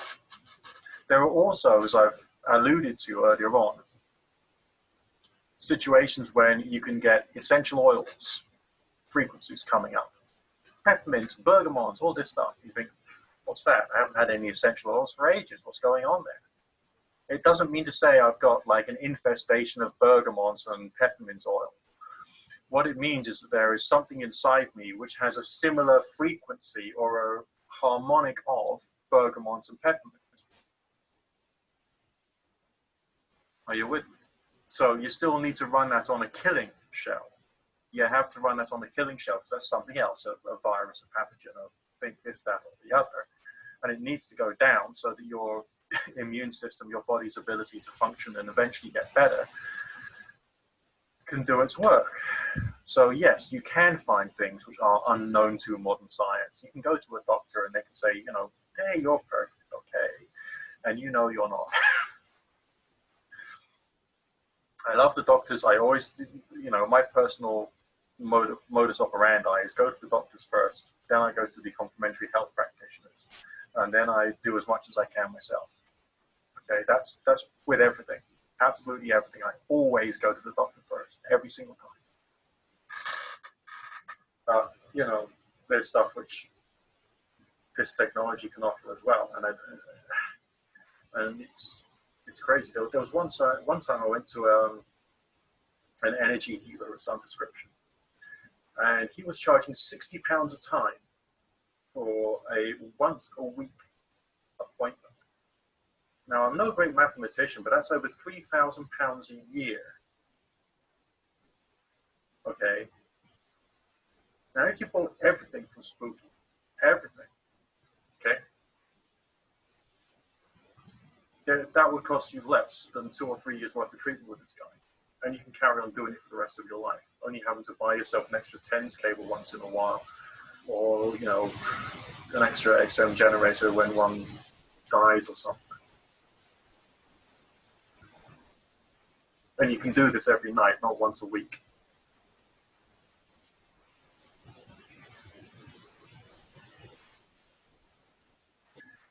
So my point there would be, do right thing. All right.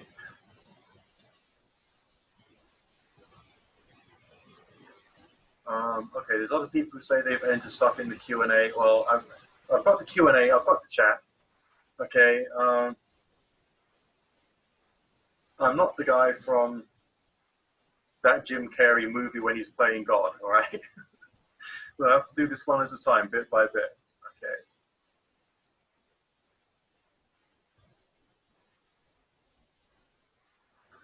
All right. I have used music on the plants to record the response of plants to frequencies.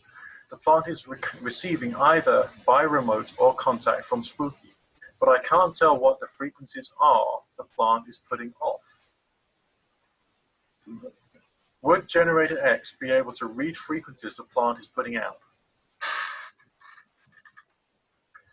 I haven't tried.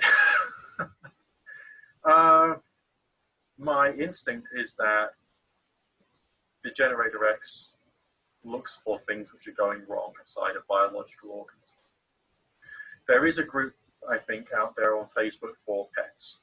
I don't know whether there is one for plants, but I think the thing to do is suck it and see.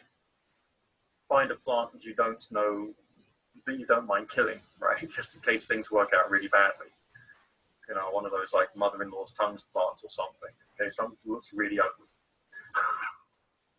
Put some TENS pads on it and see what you can find. Now, I suppose the roots of the plants will be going into the soil, and the soil would have funguses and mold and all that kind of stuff, some of which is good and some of which is bad. But I don't know whether it would pick up those funguses and mold and kill off the good things. I don't know, think which is good for the plants, because plants are a different type of organism to humans. And they require, you know, things which are bad for us to be in the soil. And you might end up picking up the frequencies of the things which are bad for us, and therefore it might kill that. I don't know. This is just me talking out of my backside, really. But I literally don't know. I don't know. But I really am interested in that kind of thing anyway. And if you could like put together some body of knowledge through like lots of plants and try and contact and try and remote and trying all sorts of things, that would be really awesome. I know that people have like taken a sample of the leaf of a plant and applied like mold killing frequencies to the DNA of the leaf in order to try and kill things that were on the plants. And I know people who have taken a sample of the mold of the plant and put that into a remote and run the environmental presets for the killing of mold to try and cut that down. And I think people have actually got some success that way. So that's worthwhile to having a look at and doing a bit of extra research upon. But whether you could like sing to a plant the way in which you're talking about, I don't know. But I think that does connect with some kind of other ancient practices people have done, but doing it in a technological way. So that's extraordinarily cool, but I don't understand the whys and wherefores of it. It's just like a little outside of my remit.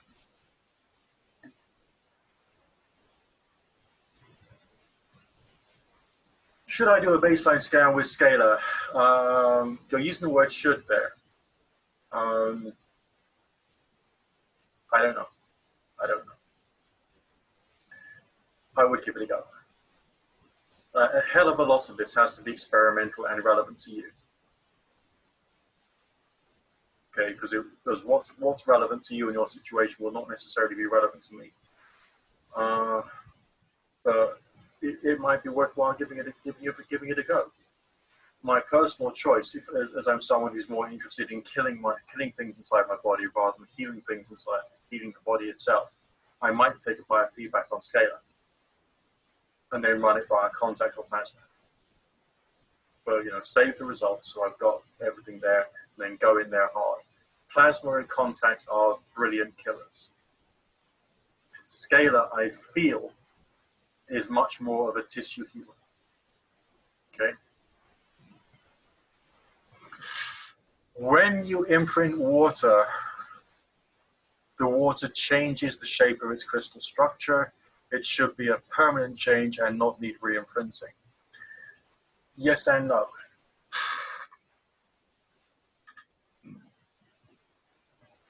When people talk about imprinting water, this is something Adam from Bacana has gone into. He suggests you take machine distilled water, okay, restructure it using the magnetic stirrer for 20 minutes.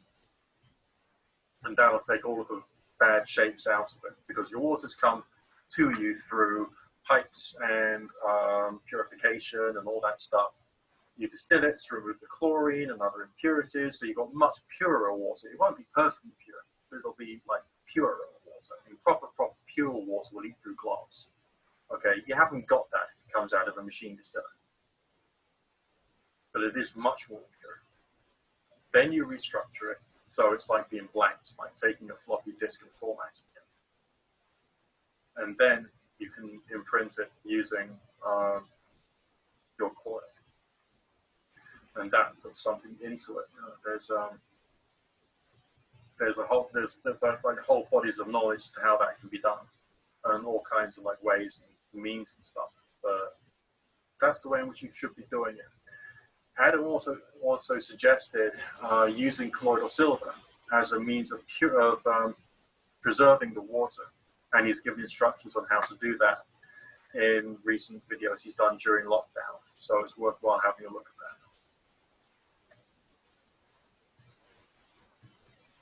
that. I'm running a program with Scalar. Can I use the other generator to run a contact program on someone in the Scalar field?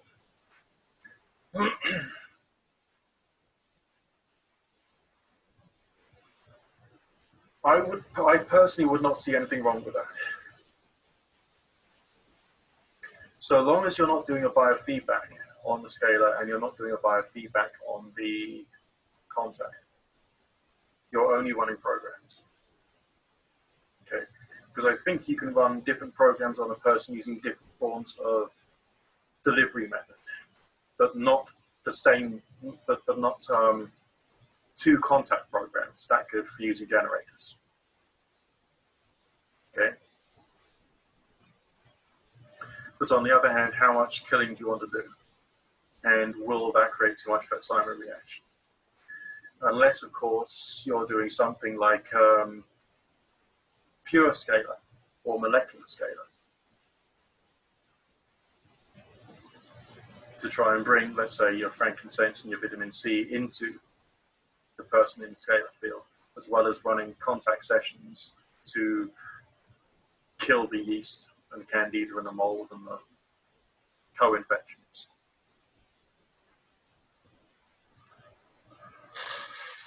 Can biofeedback also be applied on a remote sample taken off a client? Does it relate to his or her status quo then, or the same of the unique of the sample taken? Okay, so now you see, okay. If you've got their fingernails, and their fingernails are in the remote, you've taken a biofeedback, you can totally run that onto their fingernails in the remote. Without the shadow of a doubt, go for it. No problem. Perfectly okay. Acceptable. But if you're talking about scalar, no, not scalar, I'm getting my mind confused now. Sample digitizer. What you're doing is you're getting your biofeedback based upon whatever is in the sample in the sample digitizer. So you're not necessarily killing off things in their digestive system. Let's say like I get this recurring pustule on my back. Okay, at some point I'm going to get out my sample digitizer and lance that bloody thing. And I'm going to take out some of the pus, and I'm going to put it into that sample digitizer, and I'm going to run frequencies to kill that. I'm going to get the frequency set, and I'm going to run it via contacts. That would be my preferred method for that one localized problem. Okay. I could run the same frequencies when I'm not doing a contact session via remote to try and prevent doubling time. Okay. When we were in biology class in secondary school, we learned that yeast has a doubling time. If you put one yeast cell into a perfect solution which will nourish the yeast, in 90 minutes there'll be 2 yeast cells. In another 90 minutes there'll be 4 yeast cells. So if you've got a colony of like 1 billion yeast cells, in 90 minutes there'll be 2 billion yeast cells. Okay? Because of doubling time. And if you're sending the remote energy to the body, that'll be just reducing the doubling time so that when you get back to your next killing session, you can reduce it even further. Carry on reducing it. See what I mean? So the way I understand it, the way from like experience of my body, it's the contact sessions and the plasma sessions which does the killing, most of the killing. The remote will just hold it back in hold it in place. So, I mean, some people out there are saying that remote does everything for them. Okay, remote is really powerful, does everything for them. Fine. Okay, fine. I'm not going to turn around to you and say, like, that's not true or accurate.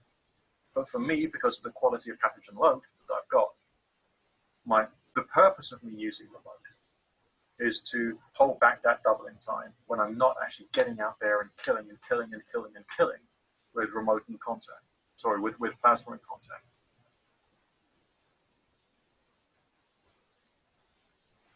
Can you also imprint crystals? I don't see why not. And forever they will continue at the frequency they are imprinted with. Okay, well now you're getting into both the energetic side of things and the metaphysical side of things, aren't you? Okay, you're saying forever. But there are also people who say you can clean crystals through shoving them in a stream or burying them for a couple of days or, exposing them to sunlight, moonlight, all this stuff, and all this, to have another energetic thing to just like knock out all the previous intention. So you therefore, if you can clean a crystal, it would therefore make it less likely that something will be permanent inside the crystal, then wouldn't it? So I can only assume that with a combination of all the other thoughts, feelings, moods, energies, and stuff which is floating around in the universe, as well as all the other like the electromagnetic radiation, the crystals are being affected all the time and are being reprogrammed and restructured by these things somehow, on some kind of level. So I don't know about it being permanent. I think it would probably be inaccurate for me to turn around and say it would be permanent. Because otherwise, if you dug up a stone that had been around in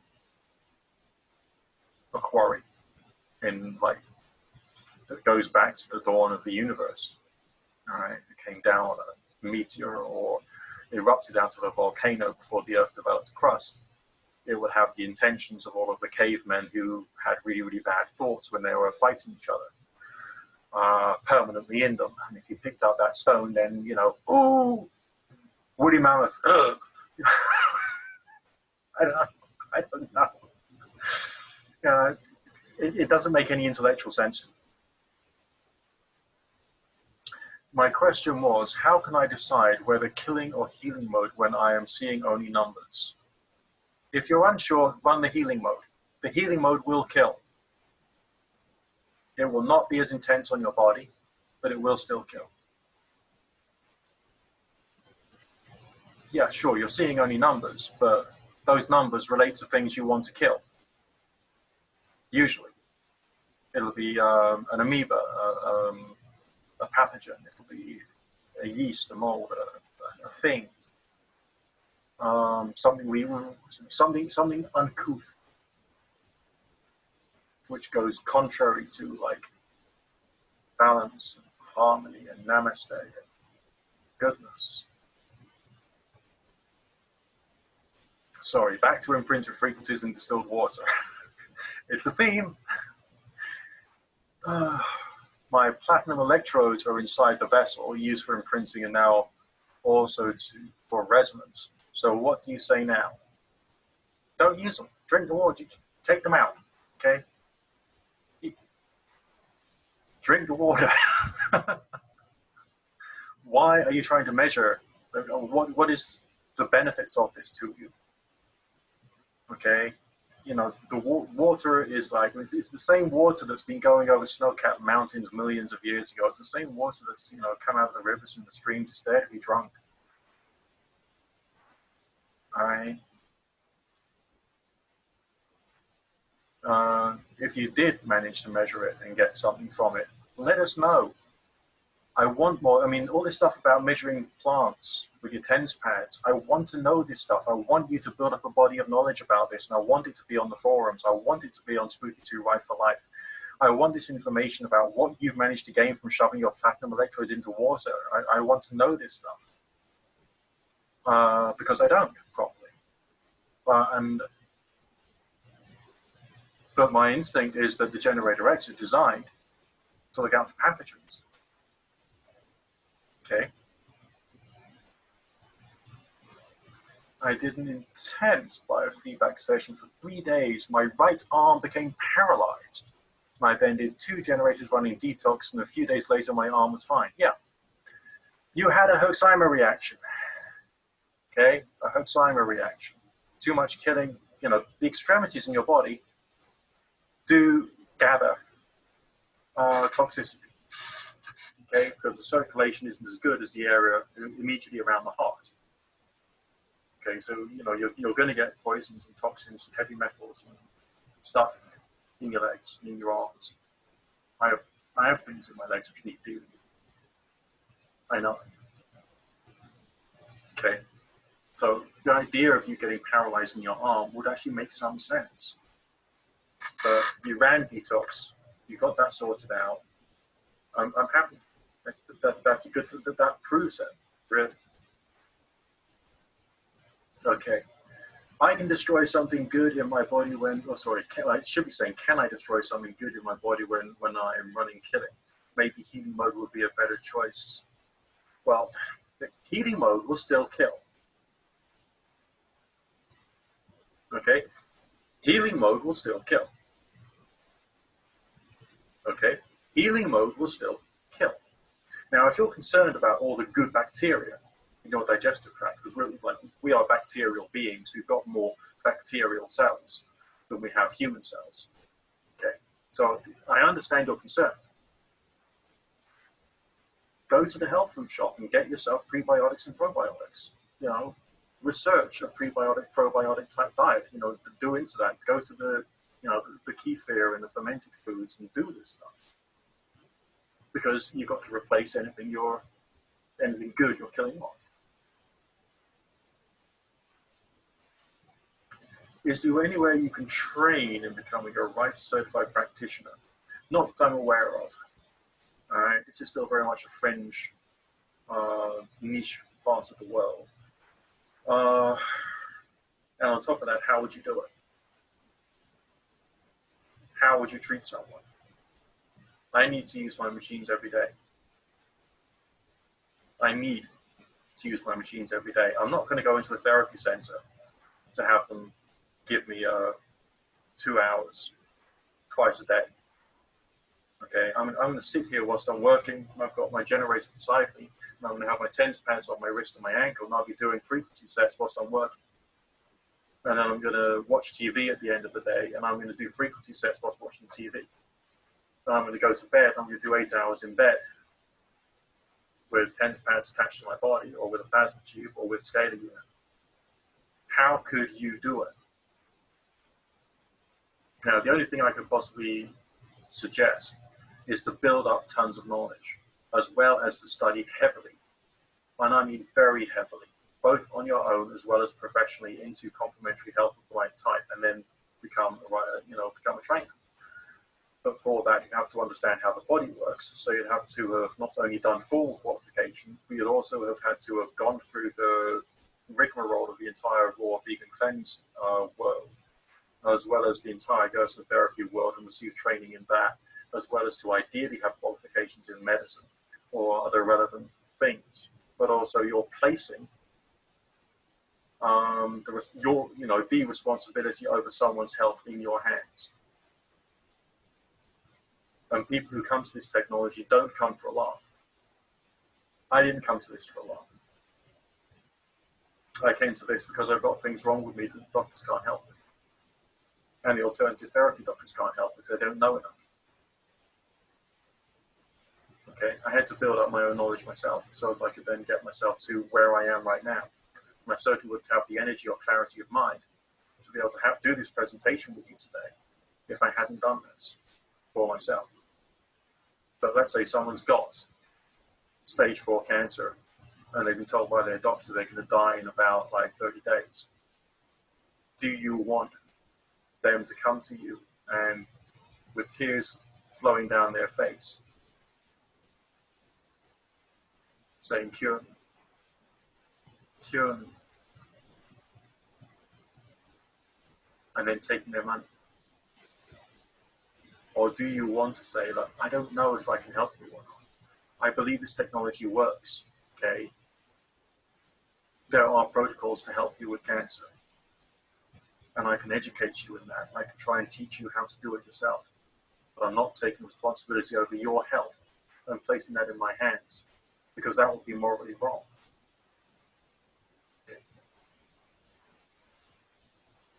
That would be my attitude. I don't know what yours is.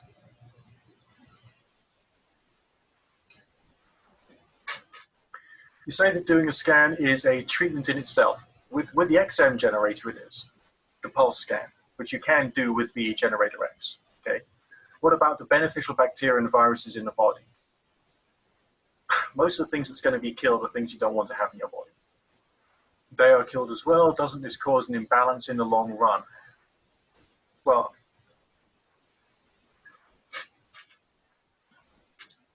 one of the things I passed as a result of a biofeedback, and this is going to sound a bit gross, but we're all grown-ups. Okay, we're all grown-ups today. All right, we're not in primary school. We're not in the schoolyard. We're grown-ups. Okay. I passed a massive stool that had in it this like marbling, this like lacing marble. It was a solid grade tapeworm. Okay, a tapeworm. It's not the first one I passed. Way back in 2015, when I was using other supplements, I passed a knot of tapeworm half the size of my fist.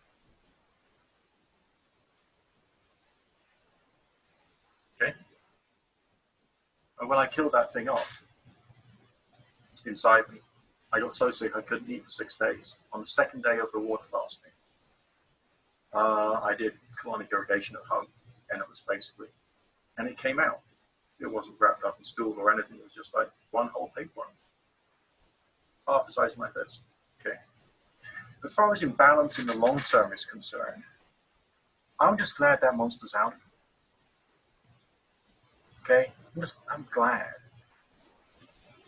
Can we then use the biofeedback to stimulate and strengthen certain functions or beneficial organs in the body to regulate the pathogens instead of just killing them? Doesn't that depend upon how aggressive the pathogen is? If you've got a parasite load that's so bad that your skin is pulsing and undulating with them moving around, or your body is being attacked by them biting so much that you can feel storms of pinpricks all over your body, bite, and you're in pain, as I was, okay, before I discovered life. And I had to do very aggressive herbal treatments to really, really attack the body in order to try and get rid of these things.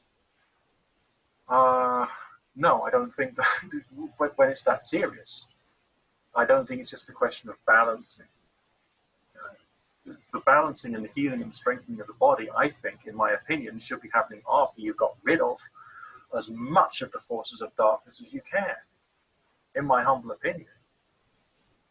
You know, we're not talking about some kind of like, I mean, if you're looking to clean the body to the point whereby it can stand up on its own 2 feet without needing to kill anything, then what you're looking at is the extremes of the raw vegan community and the 6 month or 12 months worth of juice fasting or something crazy like that.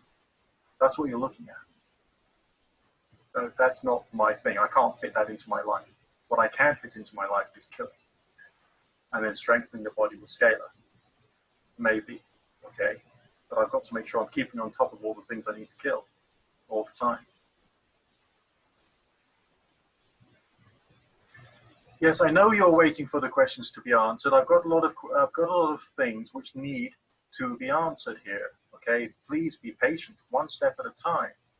All right, relax. We've got 43 people in the room now, and I'm not here literally just for you personally.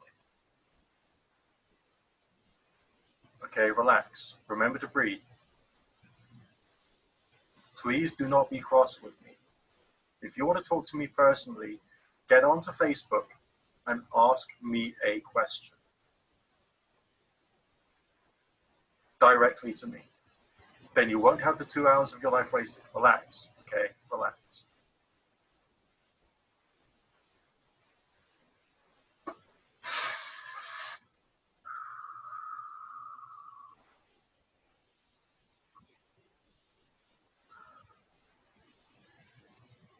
Okay. You misunderstood my question. Is the sample taken from my client? I then resonate via remote. Is it relating to the here and now or back to the time when the sample was taken? No, it's here and now. Here and now. Okay? I had an experience when I first started experimenting with remote. And I didn't really believe it. Okay, and I thought it was, I'd wasting my electricity bill running the thing. And I put all the really, really scary like pathogens together in a chain. And I ran thinking, what's this going to do? And I went out of the house, you know, remote going with my fingernail clippings in it. And I went to a cafe and had a quick lunch, and I felt things happening inside me. No, it was then and there at that time when that frequency is being sent. That's what it's affecting. It's affecting something in your body at that time when you're sending it.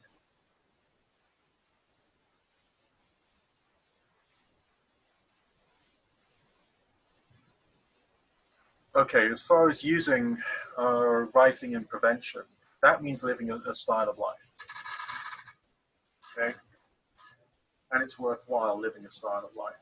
But I don't think you can get away without killing. When you do, if you want to do biofeedback for prevention, that's great. Okay, and I would encourage you to do that. But it's not a question of just getting the body strong enough so it can stand up on its own 2 feet. Because there's going to be things that's going to go wrong. You will have to do some killing at some point. Now, one of the wonders and beauties of life is that it is so specific. Okay? By comparison, the Haldor-Clark zapper just puts lots of electricity into the body and dislodges, okay, just like an air ionizer puts lots of ions into the air. Okay? And then all the dust and debris falls down.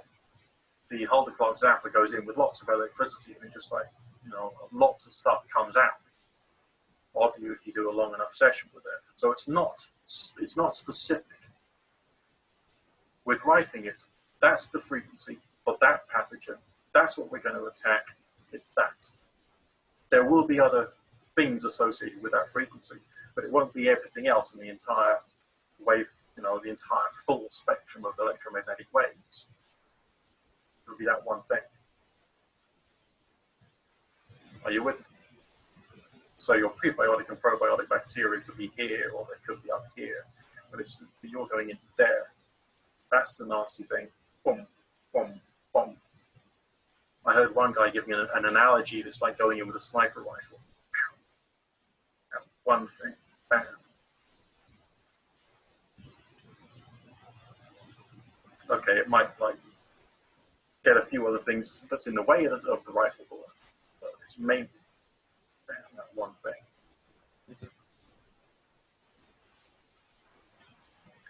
What do you think caused your pinprick sensation?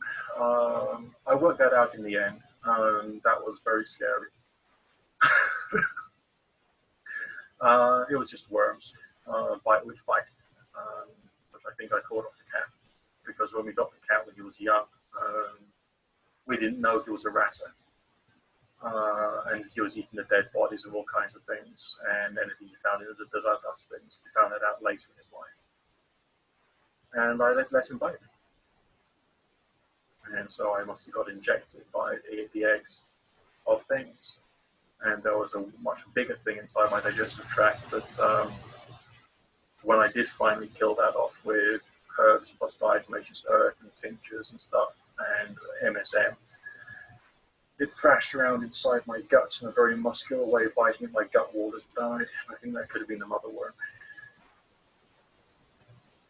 So it took a lot of work, so I had to do a lot of work on it, and I think I've got another species like that which is growing back, which I have to say.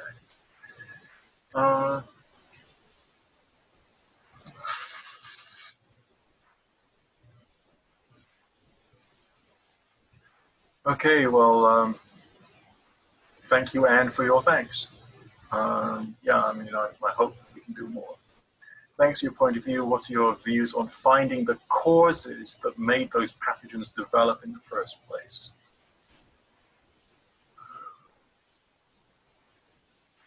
I don't know. I don't know.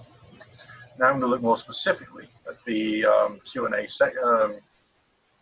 question page, and I'm going to look away from the chat because there's that lot of information there, which I've now gone through.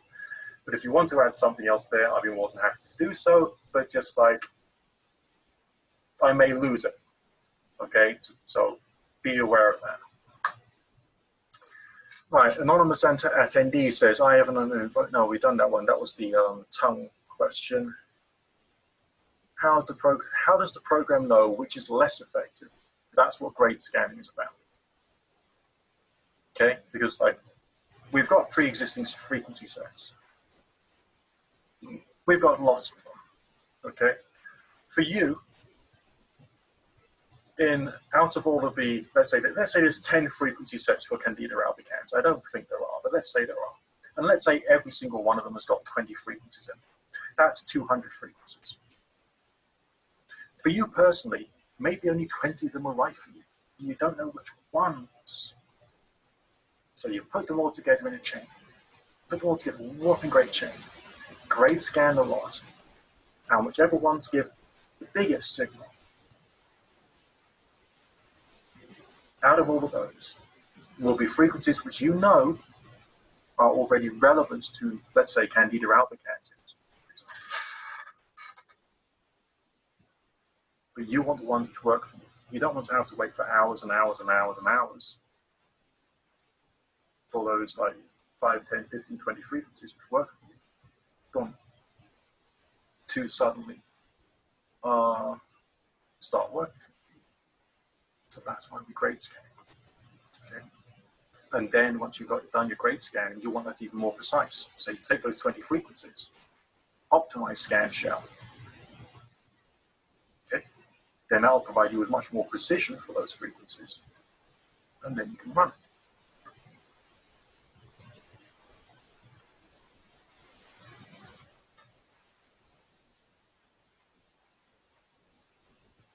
Where do you select the minutes per frequency?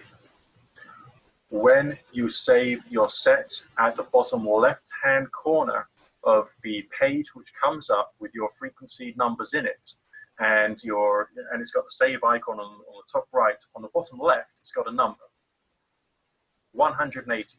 That's 180 seconds, which means 3 minutes per frequency. You can increase that, you can lower that.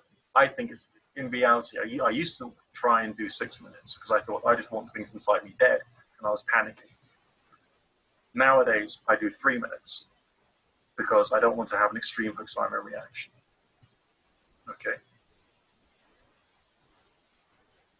Right, can you go back to the 0.25, please? What is it about changing this value? Right.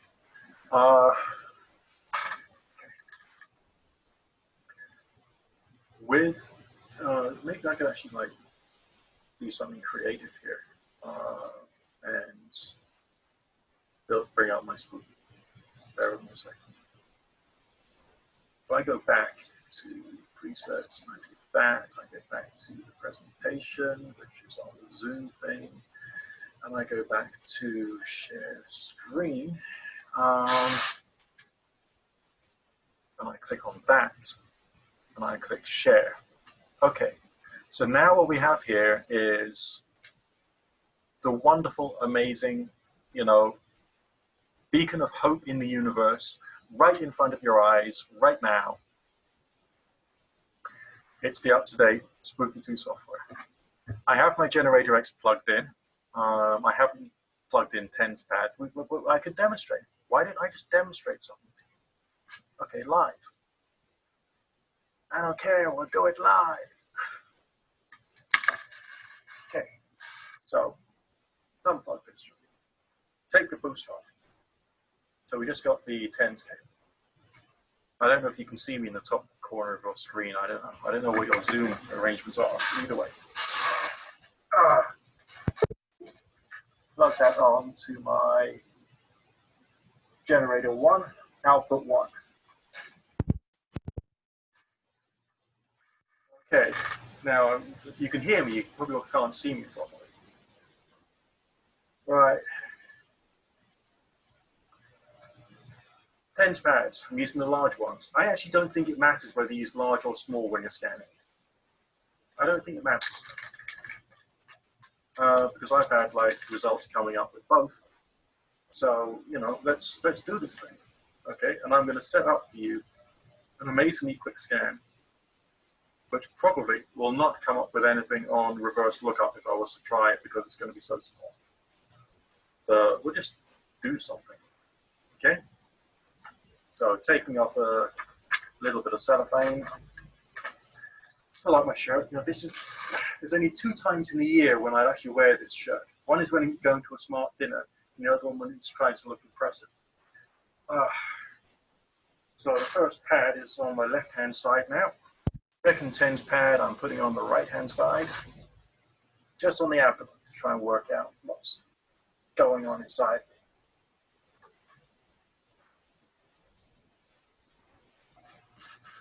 And this is the only unpleasant part of using Spooky2 rifling, putting cold TENS pads onto warm skin. Okay, I trust you can all see the screen, okay? So we're gonna click Biofeedback. Did you all see that? Click Generator X.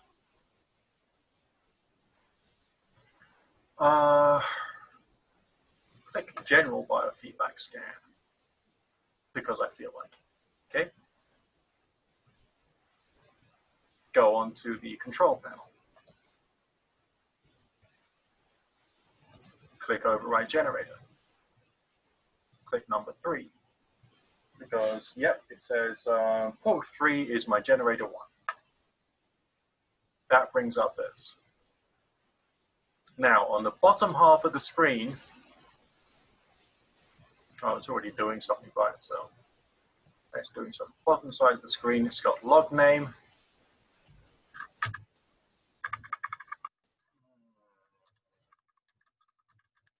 Zoom thingy will be the name of this one. Now, initial step size. The second dot is highlighted. It says 0.025, okay? Just want to double check that you can.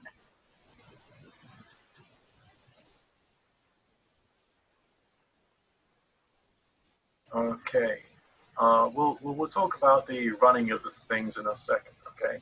So we want to change that. Press delete, so this is 0.25.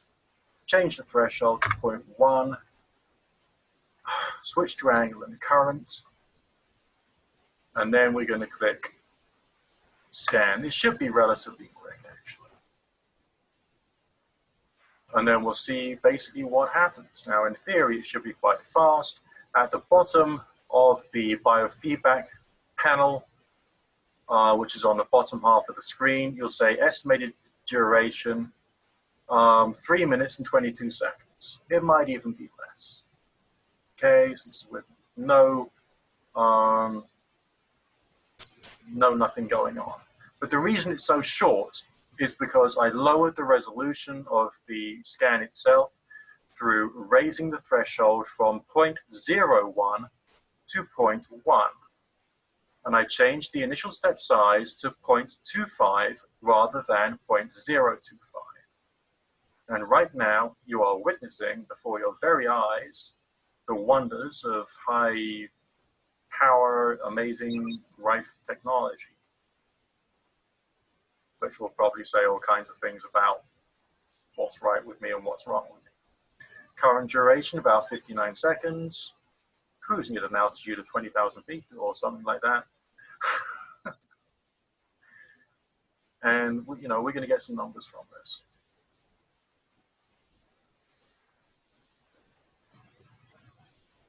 All right, Q&A.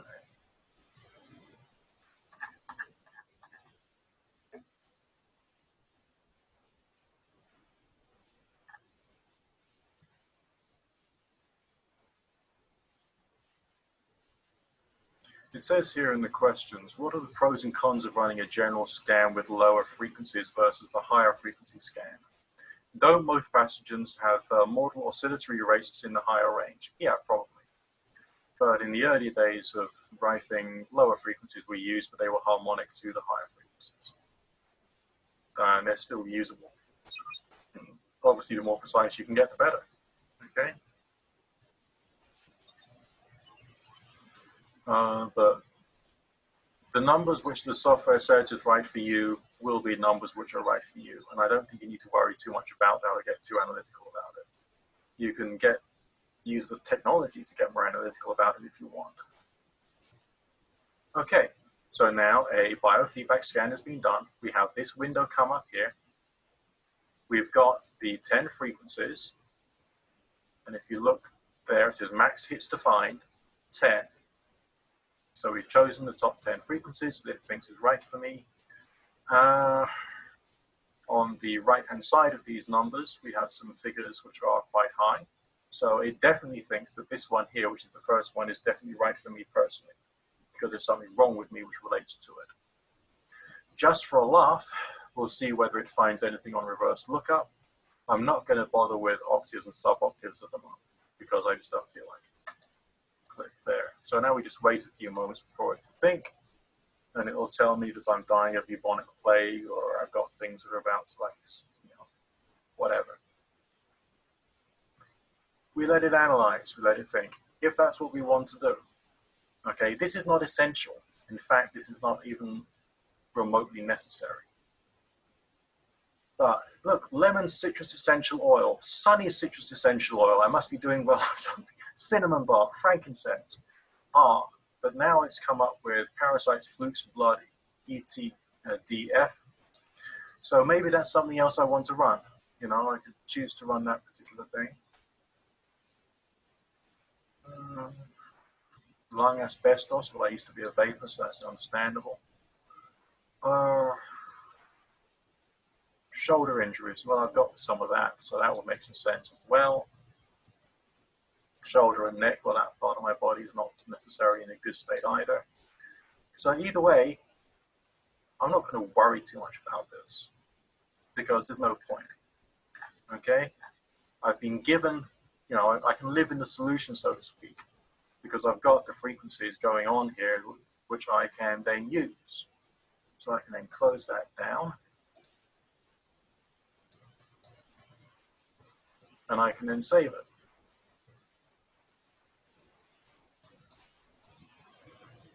I've already got a biofeedback name with the name Zoom thingy thrown into it.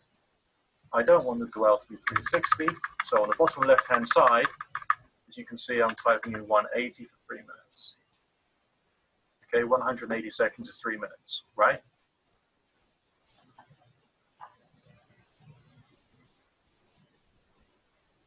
So, do I want to save and exit? Yes, I want to save and exit. So that was on angle and current. And something's happened with my computer because it's trying to run Zoom as well as trying to run Spooky. Okay, I'm going to remove my TENS pads.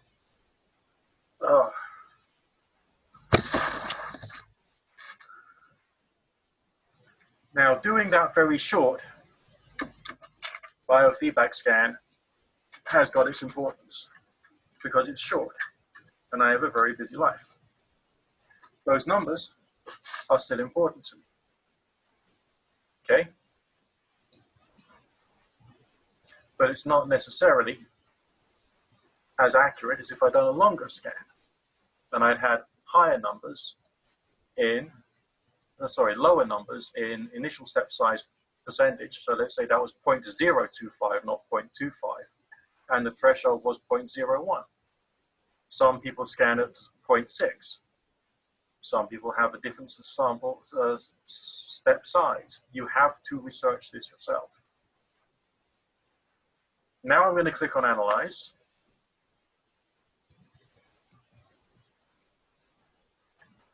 And I'm going to open up the very same scan I had before. Oh, it's thinking again. I don't want that. Okay. So there's an angle and current combined with angle and current number. Let's close that down. Current. This is another analysis. Let's click Analyze Plus again. Bring it up again. The fact of the matter is, I can save this frequency set and I can add it to the previous one. So if the first scan I'd done was just on current, then I could do current, then I could get the frequency set for current. Okay? Then I can use the Analyze Plus to get the frequency for angle. Then I could use the Analyze Plus to get the frequency sets for angle and current. And I can have all these three things saved and put together in a chain. Okay, I can then remove duplicates prior to running it. Okay, because if you go into programs and you were to choose, I don't know, abscess 2 and abscess 3, you can click on the bottom of this screen. It's got a little box saying remove duplicate frequencies. So if I have abscess 2 and abscess 3 in my little chain here, I can click to remove duplicate frequencies. So I'll then end up with a shorter set. You see that? And I can then go settings. Now this is something another person's asked about. Okay, in the settings page, you've got feathering and you've got wobbles. This is like different quantities of adjusting the frequency that's going to be hit. There's going to be an oscillation above and below that particular fixed frequency number. If you're trying to kill something which is inside your body and it shouldn't be there anymore, you don't want it there anymore, you need to adjust your frequency a bit. Okay, because it will try and wriggle. Your yeast cells will want to like bend and move around and move away from it. Everything else, your bacteria, your mold, your spores, your multicellular co-infections. Okay, so that's why you can add a bit of feathering. Now, I don't know for sure, but my instinct is that the smaller things don't require as much variability. They require like 0.02 feathering or 0.05 feathering. Larger things, well, you might want to put a wobble in instead, because that will adjust the frequency more, making it harder for the little darlings to get away from it. Does that make sense? Then you can just go to Control Panel, then overwrite whichever generator it is, click on it, and then you can click Start, and you can run the program via whatever. And as you can see, I will be doing it via Command. But I will close that down for now. And I will exit screen share so I can get back to looking at my face and looking at everything else.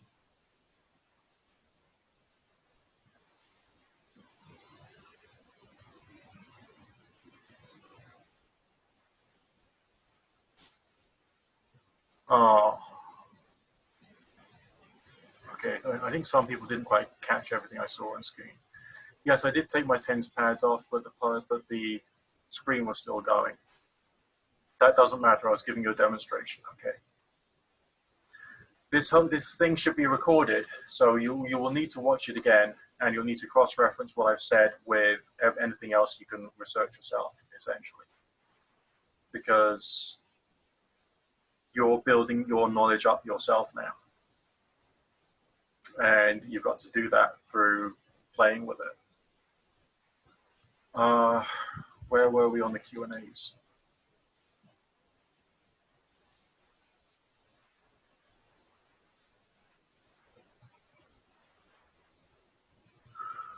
We've more or less covered most of the questions that have been asked, I think, in the Q&A section.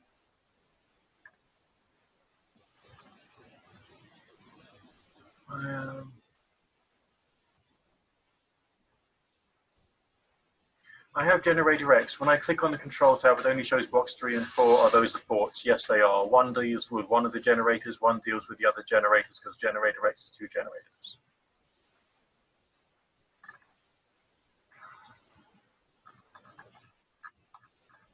Okay. All right, so I'm quite aware I've not been able to keep everybody 100% happy today, but I also am also quite aware that I seem to have cleared up a few points for a few people.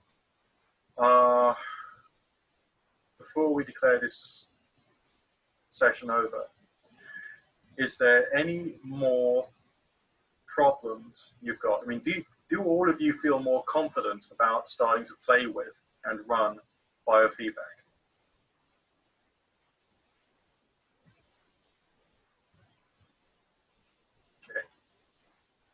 I know it's difficult to get your head around because this is like alien knowledge. Okay, it's not the sort of thing you cover in secondary school physics class.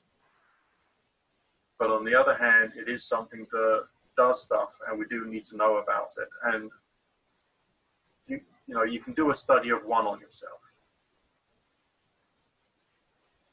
You can see how you do. You can explore how your body reacts. You can go through the process of attempting to reduce your yeast and your mold and the rest of that with the passage of time. I mean, as I said,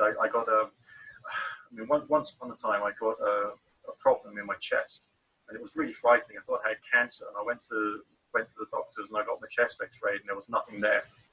They couldn't see anything in the x-ray. They had this thing like a stone in my lung. And I thought, well, if it's something that the x-rays are passing through, maybe I just got a mold infection. It's really, really bad. So I put a TENS pad on my right wrist and a TENS pad on my left ankle, and I ran mold and fungus frequencies with a small bit of feathering. And during the frequency set, I coughed up terrible quantities of rubbish, and I cleared the problem.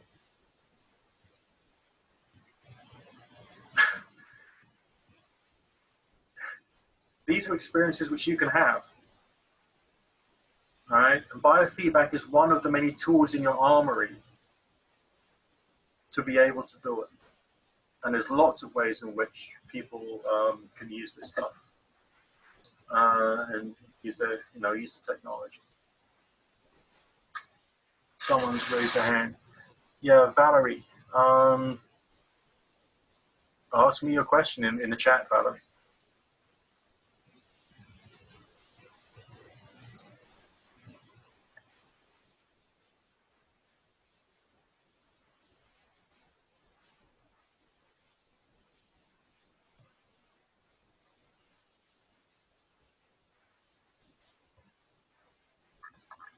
Just trying to find where your question could be.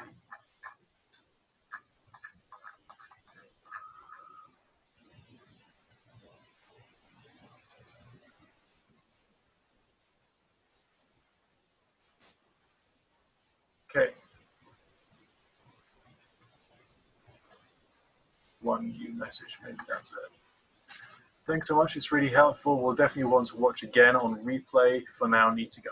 Okay, maybe that's true for everybody. Maybe it's either lunchtime or bedtime for a lot of them. And maybe we should call this a day for now. All right, now you can catch me on the Facebook Spooky2 Rife for Life. I comment there quite a lot. I check it once in a while. If you personally have a question which you need my undivided attention to try and solve, then do send me a message. I can't guarantee I'll get around to it immediately. I have to work for a living. I've got, things going on in my life. We all have. Okay, but I really want to encourage you to,